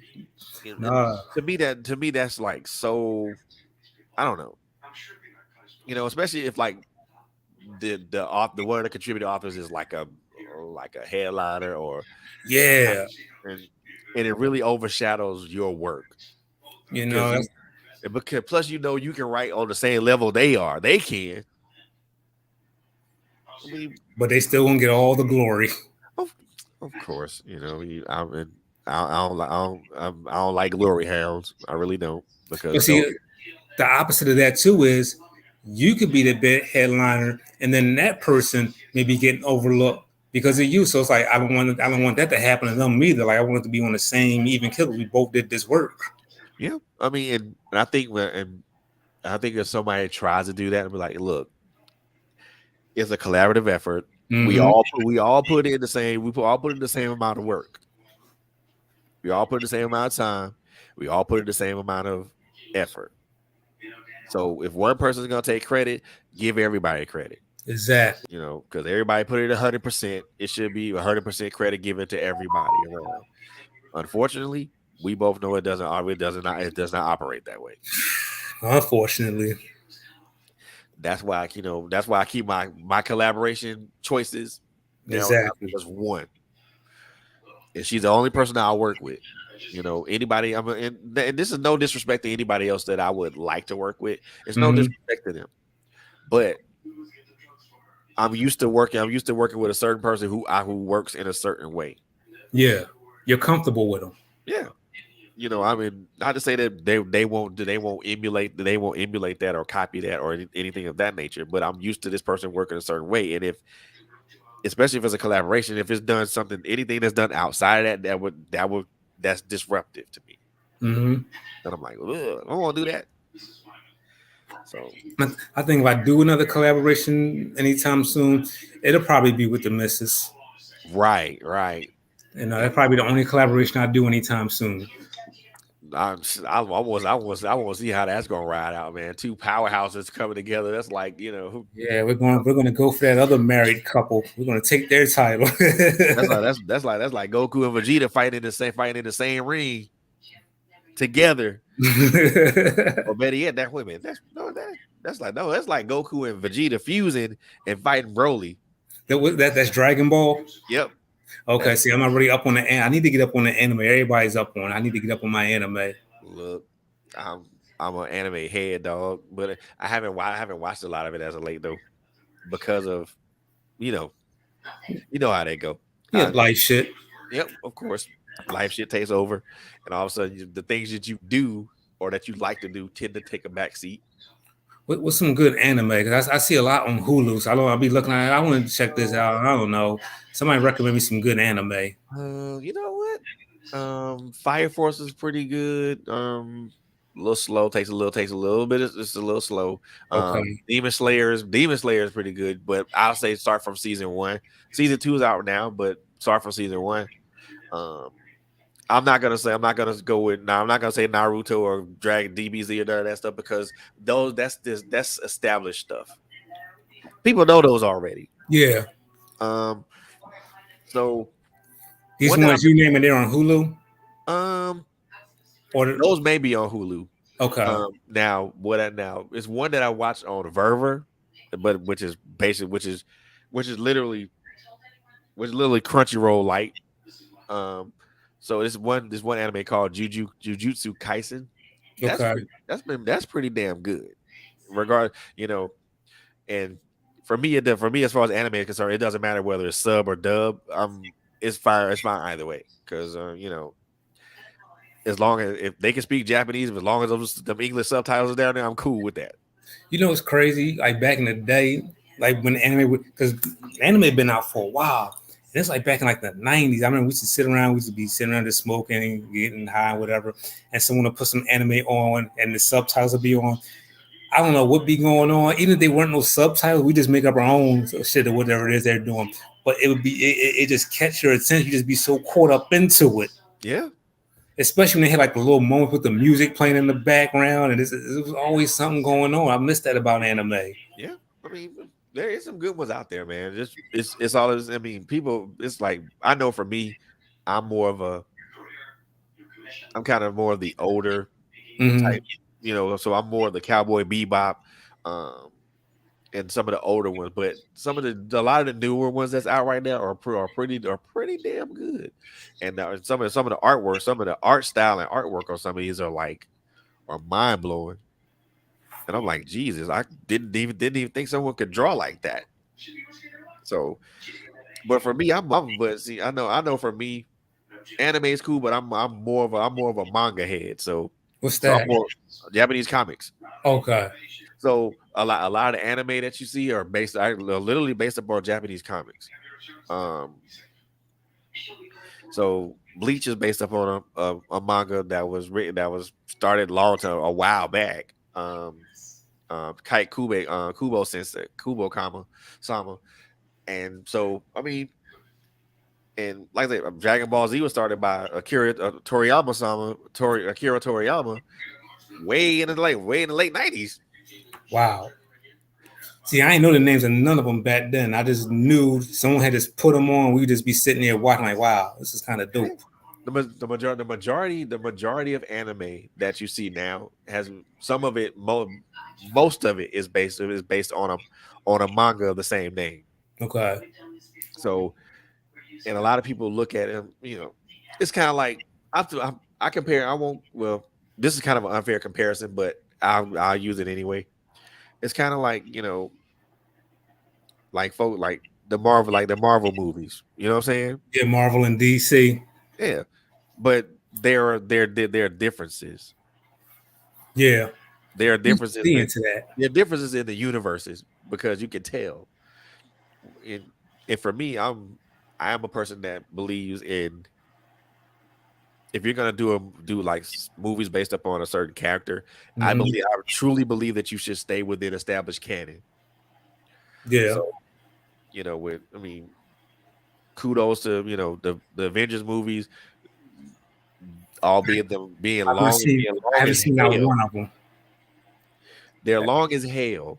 Yeah, I haven't seen not one Avengers movie. I just can't get into the live action movies of these things that like even with like I think the last one I saw was of course Black Panther. Before that, like the old X-Men, and then my favorite one, the Ghost Rider. But after that, I was like, I really can't get into these live adaptations of these comic books that I love because it just doesn't have the same No, because they number one, they don't follow the established canon of who the character is, and because we read comic books, we know what the Yeah. established canon is. See, we old school. We come back from when comic books was comic books. Yeah, I mean, bruh, let me tell you, I go way back to I go way back to let's see, hell, what's the name of that comic book company that was out prior to with Marvel, Wildstorm Comics, when they had Wildcats. So I go back there. Hmm. I can take it back there, but also when Jim Lee was writing and drawing um that particular comic. Go back to the Age of Apocalypse when what's that guy named Joe Mad was actually drawing. That's the first time I ever seen an Hmm. anime style artwork in American comic books, and I was like, this looks pretty damn good. So Comic books used to be a real. I mean, I'm sure they're still big now, but like back when era we was coming up, they were really big. Them, sports trading cards and all that with the stick of bubble gum that used to come with them. And and look here, comic book. So you already know what it is. You go to a bookstore or a comic book store, get the latest issue of a comic and read it from cover to cover and then put it away. like you would literally sit there and wait months for that little 20, 30 page comic to come out. It's Yep, that was my ritual back then when as a kid. That's what it was. I mean, wait that whole month or so for that comic to come out, and then just to see the continuation of that story. Exactly. And I'm like, and for me, and you already know, for just to do that was kind of like would be the highlight of a day. Hmm. I'm like, wow, they now you got digital comics and And they were so cheap because you could buy like 6, 7, 8 of them at a time. They were that cheap. yeah, oh yeah. All right. Now you got the original Superman comic book going for over $500,000, bro. Well, Be careful my You got the original Superman comic book going for over $500,000. Like what? wow. You gotta have that. Gotta be in great condition. I'm pretty sure that they are in great condition. But I mean, I know me. I didn't keep comics that long. I mean, for me, they were just something to read, and so I didn't think they would have any type of future value. We always knew that hold on to these comments. Don't even let so much as a little bit of a little wrinkle get in the top corner because something will deface the value of that Oh yeah, comic book. So we already knew the values of it. yeah. I mean, even the baseball and like the baseball and basketball cards. Now I'm like, Mhm. what? Didn't know that was good. That was that much. I forgot how much they said Tom Brady's rookie card just sold for. Probably a whole bunch of money. Yeah. First, I was shocked, like, wow, people still collect trading cards. You'd be surprised. You'd be surprised. I got a friend of mine right now that still collects Topps baseball cards. Damn, Top still doing that? Yeah. Does the gum still come with it? Nah. Unfortunately. Well, it's nice to know that Big League Chew is still out, still around. Oh man, hell, I can't talk. I still watch wrestling. You and me both. And then, well, that's fake. I don't care. It's entertainment. See, here's the thing people don't understand. No, it's not fake. It's scripted. There's a difference between fake. It's It's scripted. predetermined. When you're getting real injuries, there's nothing fake about that. It's just predetermined and it's scripted. But them getting hurt, I don't think people really realize what's under that wrestling ring. It's about that much. If like you ever wrestled amateur, like I did, the wrestling mat on the amateur is about that thick. That's how much cushion under that ring. The rest of that is plywood that they're falling on. Ooh, Lord. Yeah, falling on plywood 300 something days out of the year is not a good feeling. Shoot, man, look here. But I see, I don't watch WWE as much now. I'm more into AEW now. Oh yeah. Oh hell yeah, boy. WWE, AEW is lit, dog. they got a pay-per-view coming to Sunday, The Forbidden Door.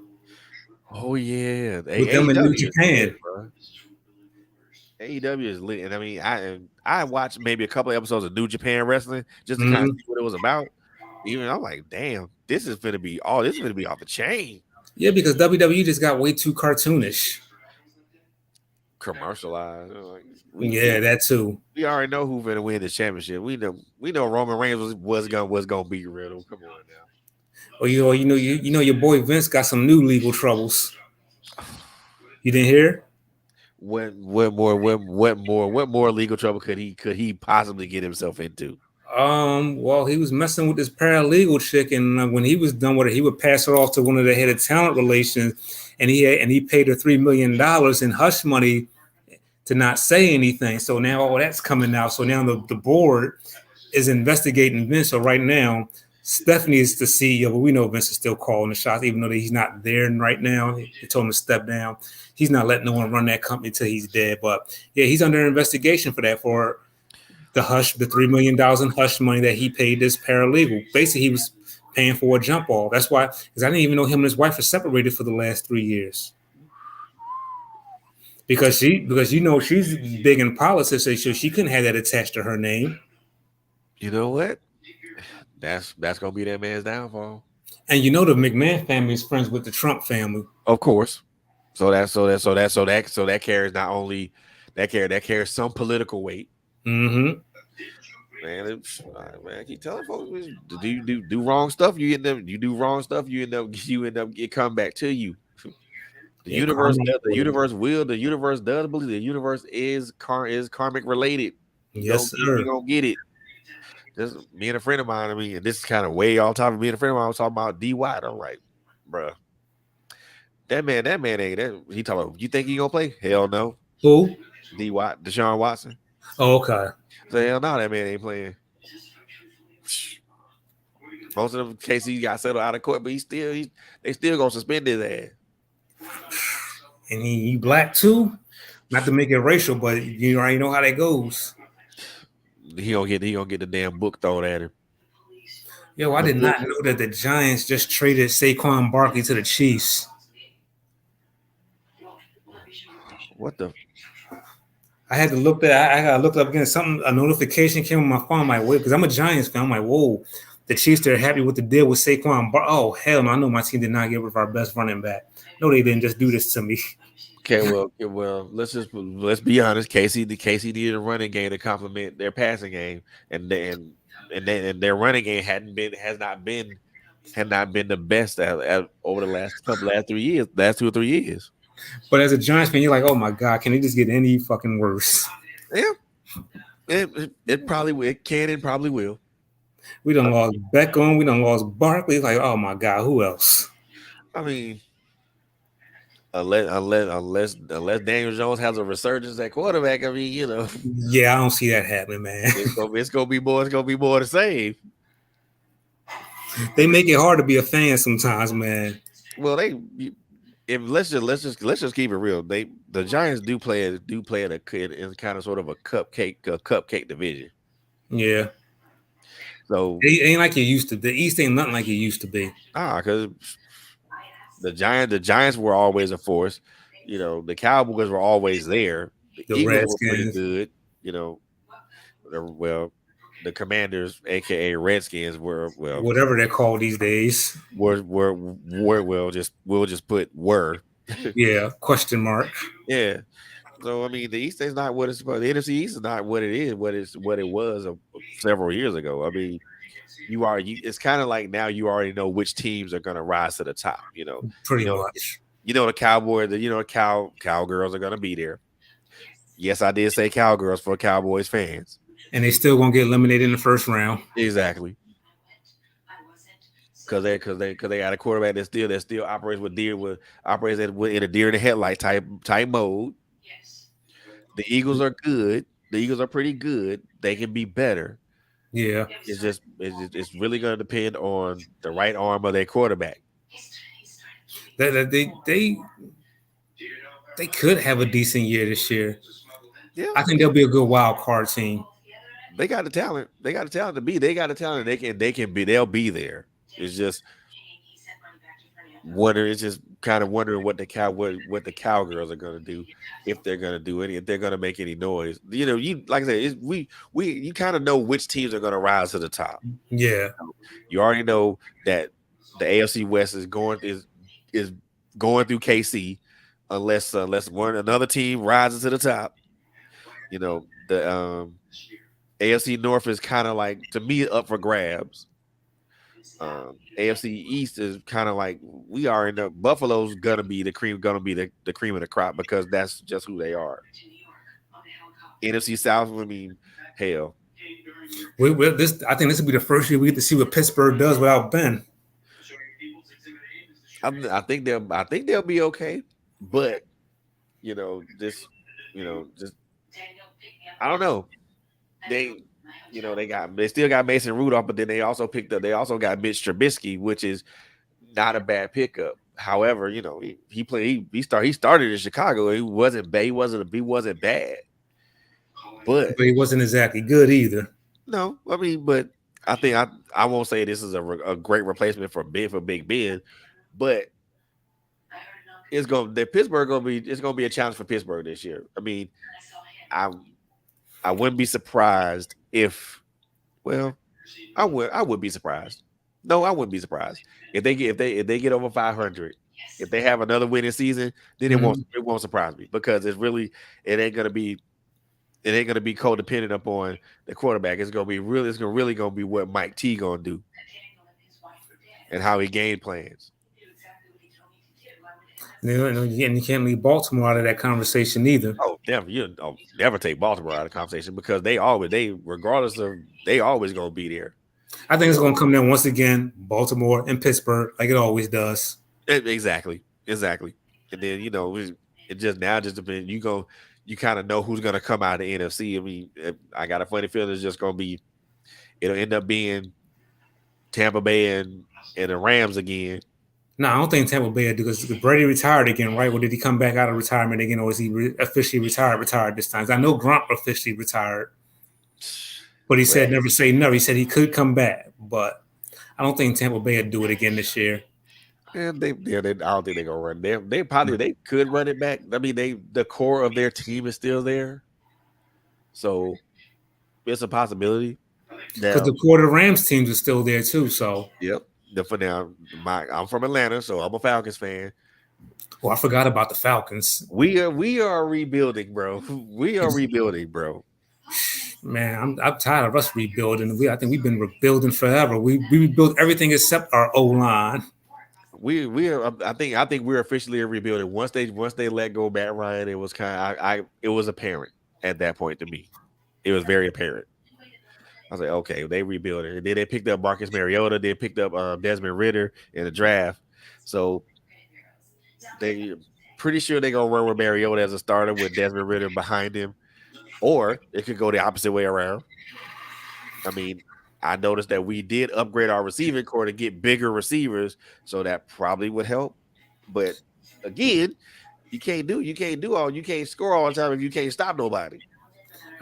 I think my team, we need to really do something with our O-line. We've done everything. We've done got this person on defense, this person on offense, everything except the O. That is our our Achilles heel, our What? offensive line. I was And gonna then we say had, that. What I was gonna ask you that. What's up with the O line, man? The Giants O line is horrible. and then this is another thing with our team is like one week the O line is horrible and the defense turns up. The next week the defense plays shitty, then the offense turns up. It's like we can't get consistency.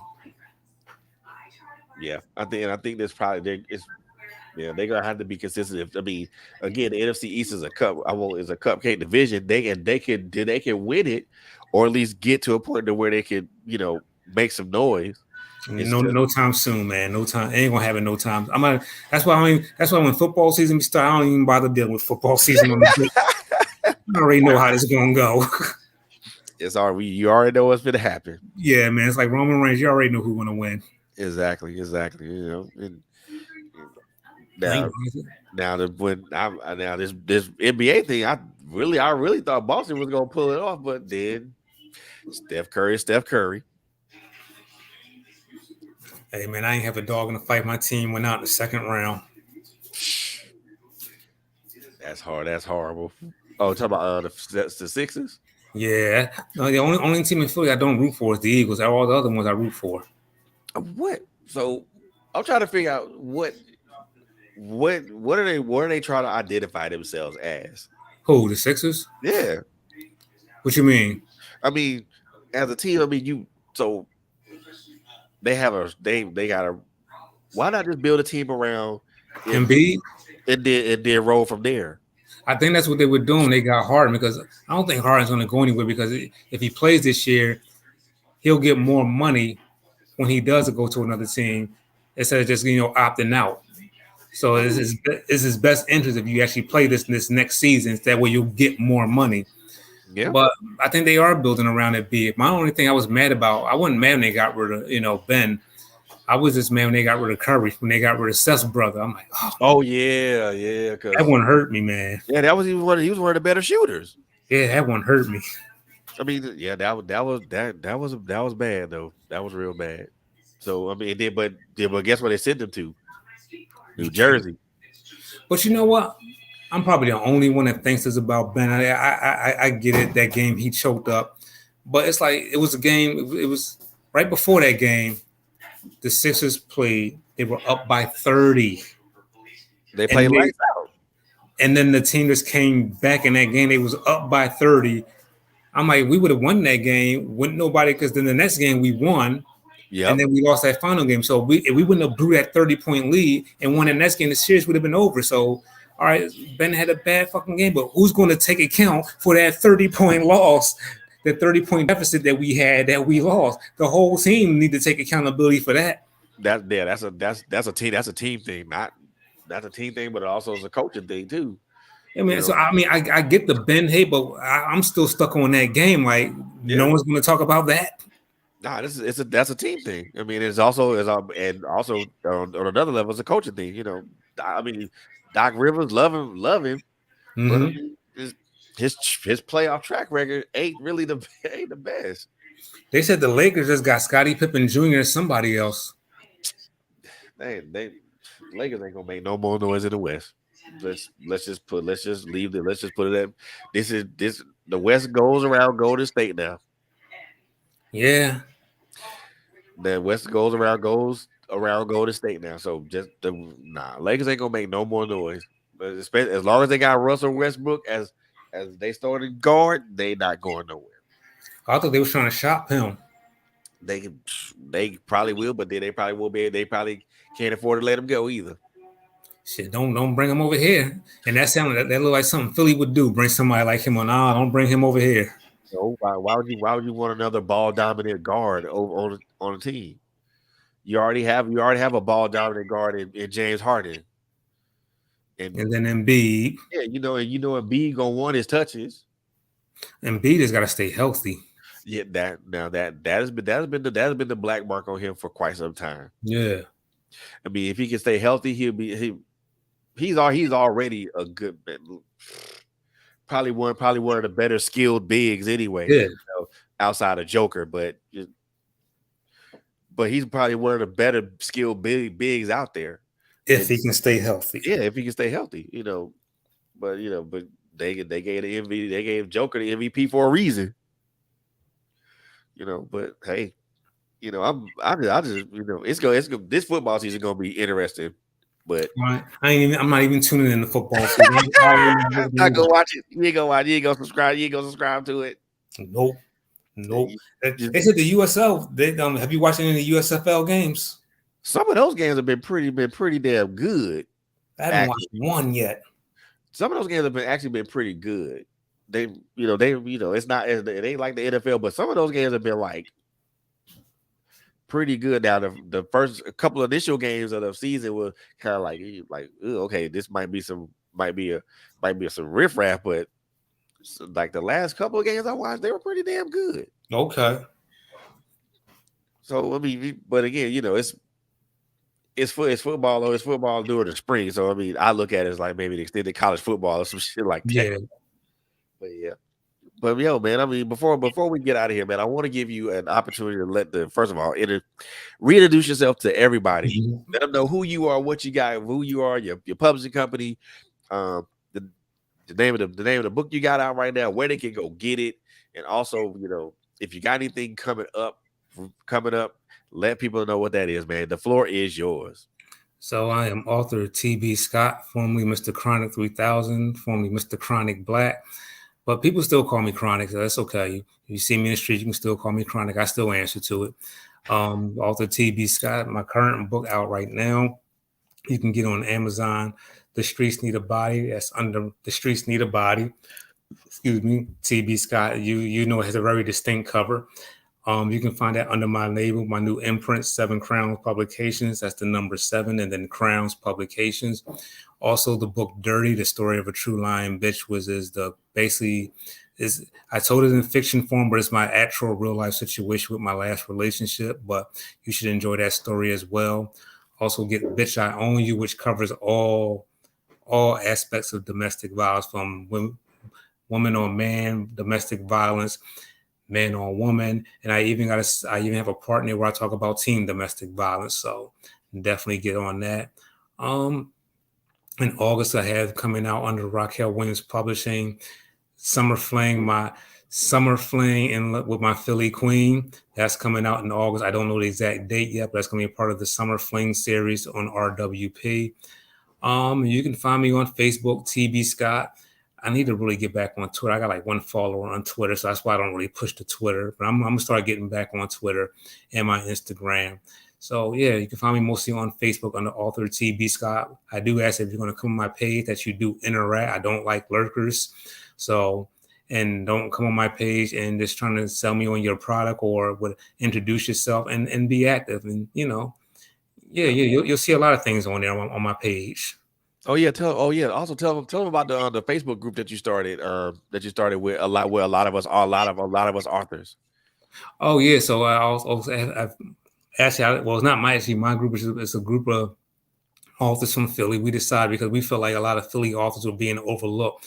That when you think of Philly authors, the only 2 people that come to mind and people will recognize are Terry Woods and Omar Tyree, and we just felt like Philly was just getting overlooked. So we have a book group as well called We Are Philly Pen Bullies Book Group. That's We Are Philly Pen PEN Bullies Book Group.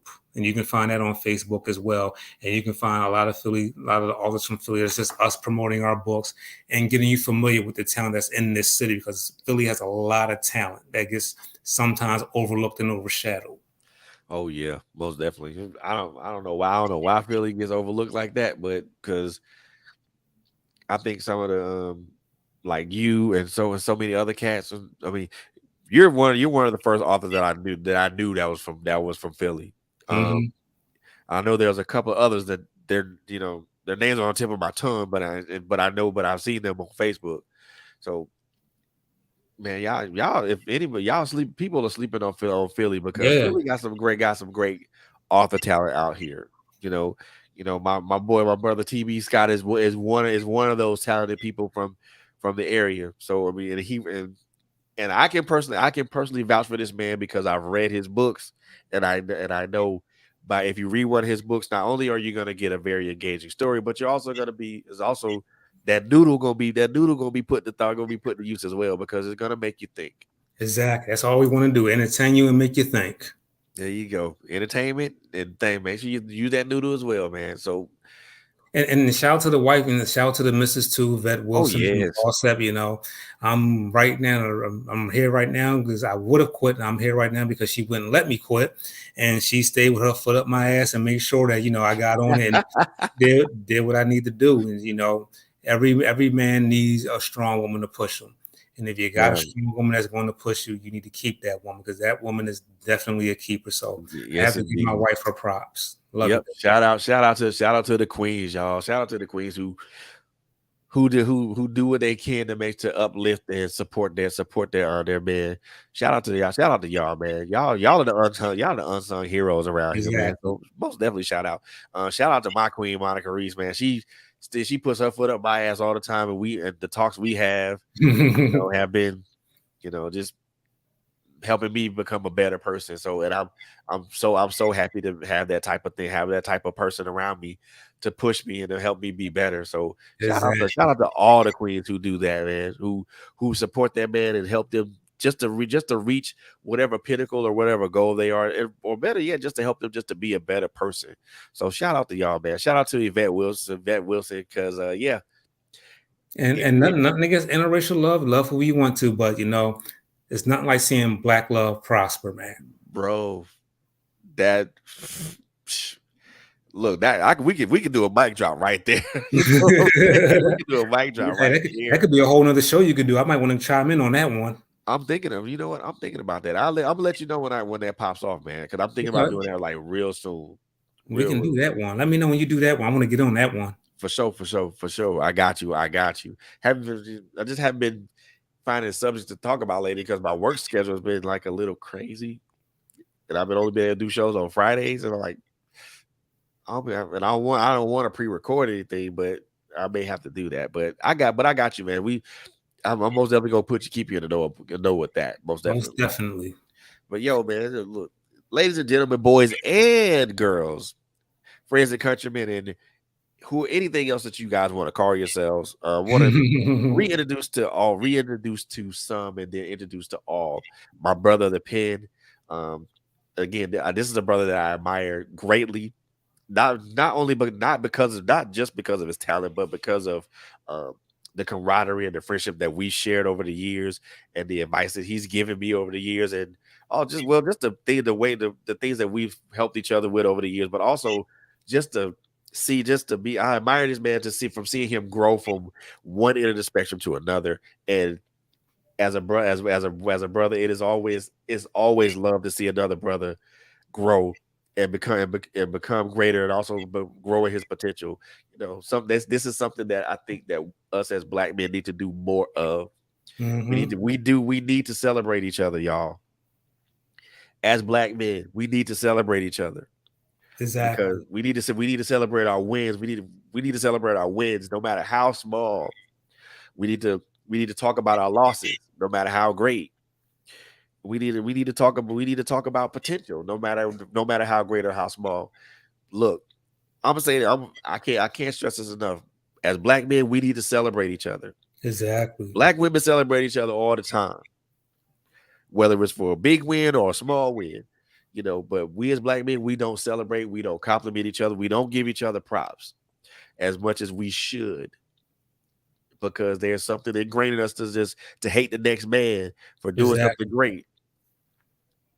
But this is but I'm gonna say I'm saying this right now. Number one, in front of Radio Land, but also to in front of my brother as well, because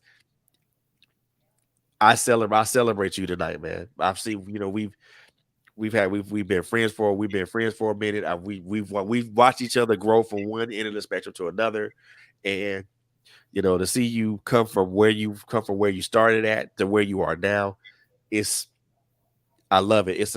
For number one is I love it. I love it. I love it. I love it. And it's amazing, bro. So I celebrate you, man. I salute you.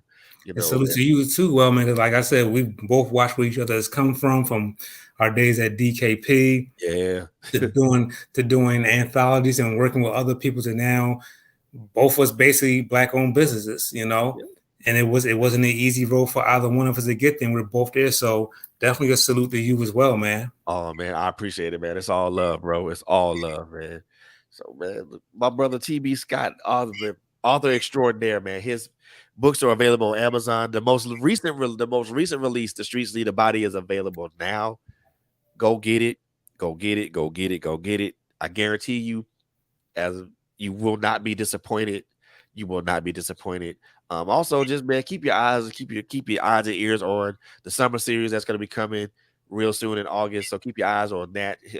My brother and my sister. I'm calling Yvette my sister now. They got some good things coming out, man. And also keep your eyes and ears on the ground for Seven Crowns Publishing, man.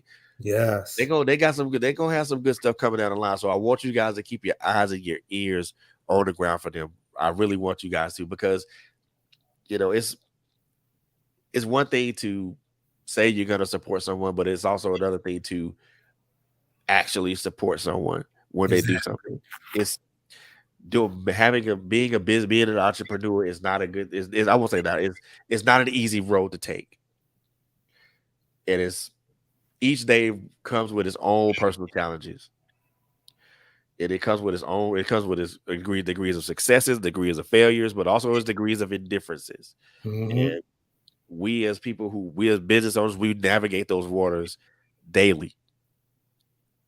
So, you know, I won't say do me a favor, but support an entrepreneur if you can. It doesn't have to be anything monetary. Just just liking their content on Facebook or Instagram or whatever, or just saying, hey, or reaching out to them, via messenger, don't without being creepy or trolly. Mm-hmm. Just say, hey, I saw your post or I saw your book. I like it. I like it. I'm gonna buy it. And things of that nature. So support an entrepreneur, support an author. You know, all those things.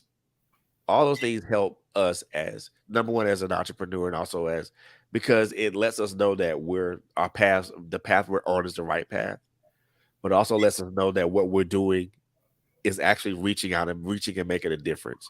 So with that being said, I mean, there's nothing more I can really say to that except that. You know what I mean? So once again, man, I want to thank you, brother, for coming on and Thanks for just having blessing me, us with man. your presence, man. I'm again, I salute you, I celebrate you tonight and every day, because I know this journey we both on is far from over, and this is just the beginning for both of us. Exactly.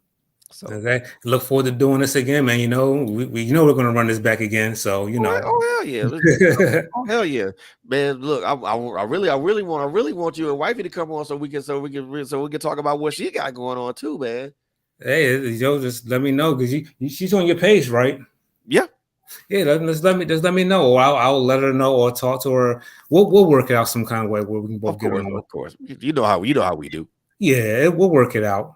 You know how we do. But ladies and gentlemen, boys and girls, that's going to conclude this episode of The Office Alley with me, your host, Frederick Beatty. This particular show was proudly sponsored by my brother, Russell Tyson, M. Tyson's life-changing stage play, A Changed Mind. And let me just go ahead and throw this announcement out here right now before I personally forget.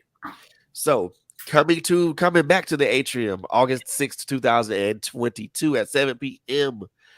Atrium is located at 5479 Memorial Drive in Stone Mountain, Georgia. Zip code is 30383. Tickets are are on sale right now for $35. However, if you go to the website at changemind.com, or I think it's inspireimages.com, and put in the code Trailblazers10, you will get $10 off your ticket. So go to the website, put in the code Trailblazer10, get $10 off your ticket. Again, uh, the life changes change play by Russell M. Tyson, A Changed Mind, will be in the Atrium Saturday, August the 6th, 2022 at 7 p.m. Again, the atrium is located at 5479 Memorial Drive, Stone Mountain, Georgia, 30383. Get your face in the place to see this life-changing stage play, man. My brother Russell M. Tyson is an awesome playwright. Please, please, please, as I always state, when it comes to my guests or anybody that I support, show them support by buying a ticket and coming out to watch this play, man. You guys won't be disappointed. And on that note, that's going to conclude this particular program, man. Once, as I always say to people, the three things I always like to say: first of all, love on each other, be good to each other. Last thing I always say is a crazy ass world out here, man. So please, please, and please again, be safe out here, man. Y'all be good, and we will see y'all again. We will see y'all, and we will run this back again next Friday when my special guest will be Mr. Tony Wade. We're gonna talk about his music. We're gonna talk about his books. We're also gonna talk about what he's got going on right now. But also keep your eyes and ears on the ground for my sisters. My Life Has Destiny with Quinn Jones and Coco Fenton. They're gonna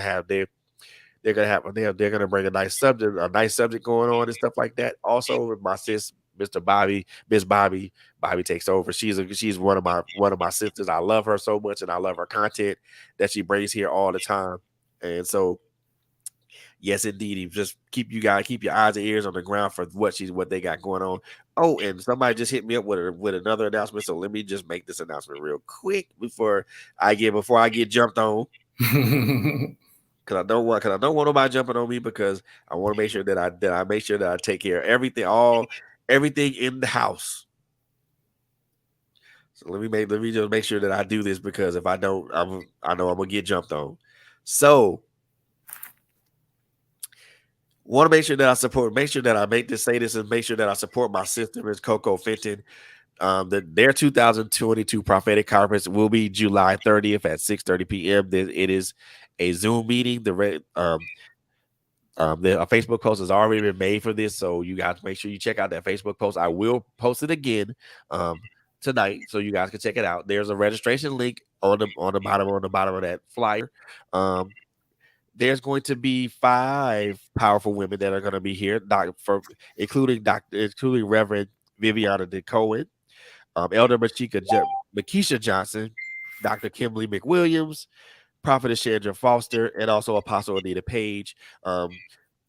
Make sure that you guys register for this conference. Register for this conference will be restored, renewed, and rejuvenated. These women are going to be bringing some powerful words that could possibly change your life. My sister Coco Fenton is one of the masters of ceremony for this particular conference. So make sure you guys make sure you guys make sure you guys tune in and also support. So now, with that being said, make sure that you guys continue to follow us on social media, and we love you guys, and there ain't a damn thing you can do about that. And we are out of here. Take it easy, bro. Yes, indeed.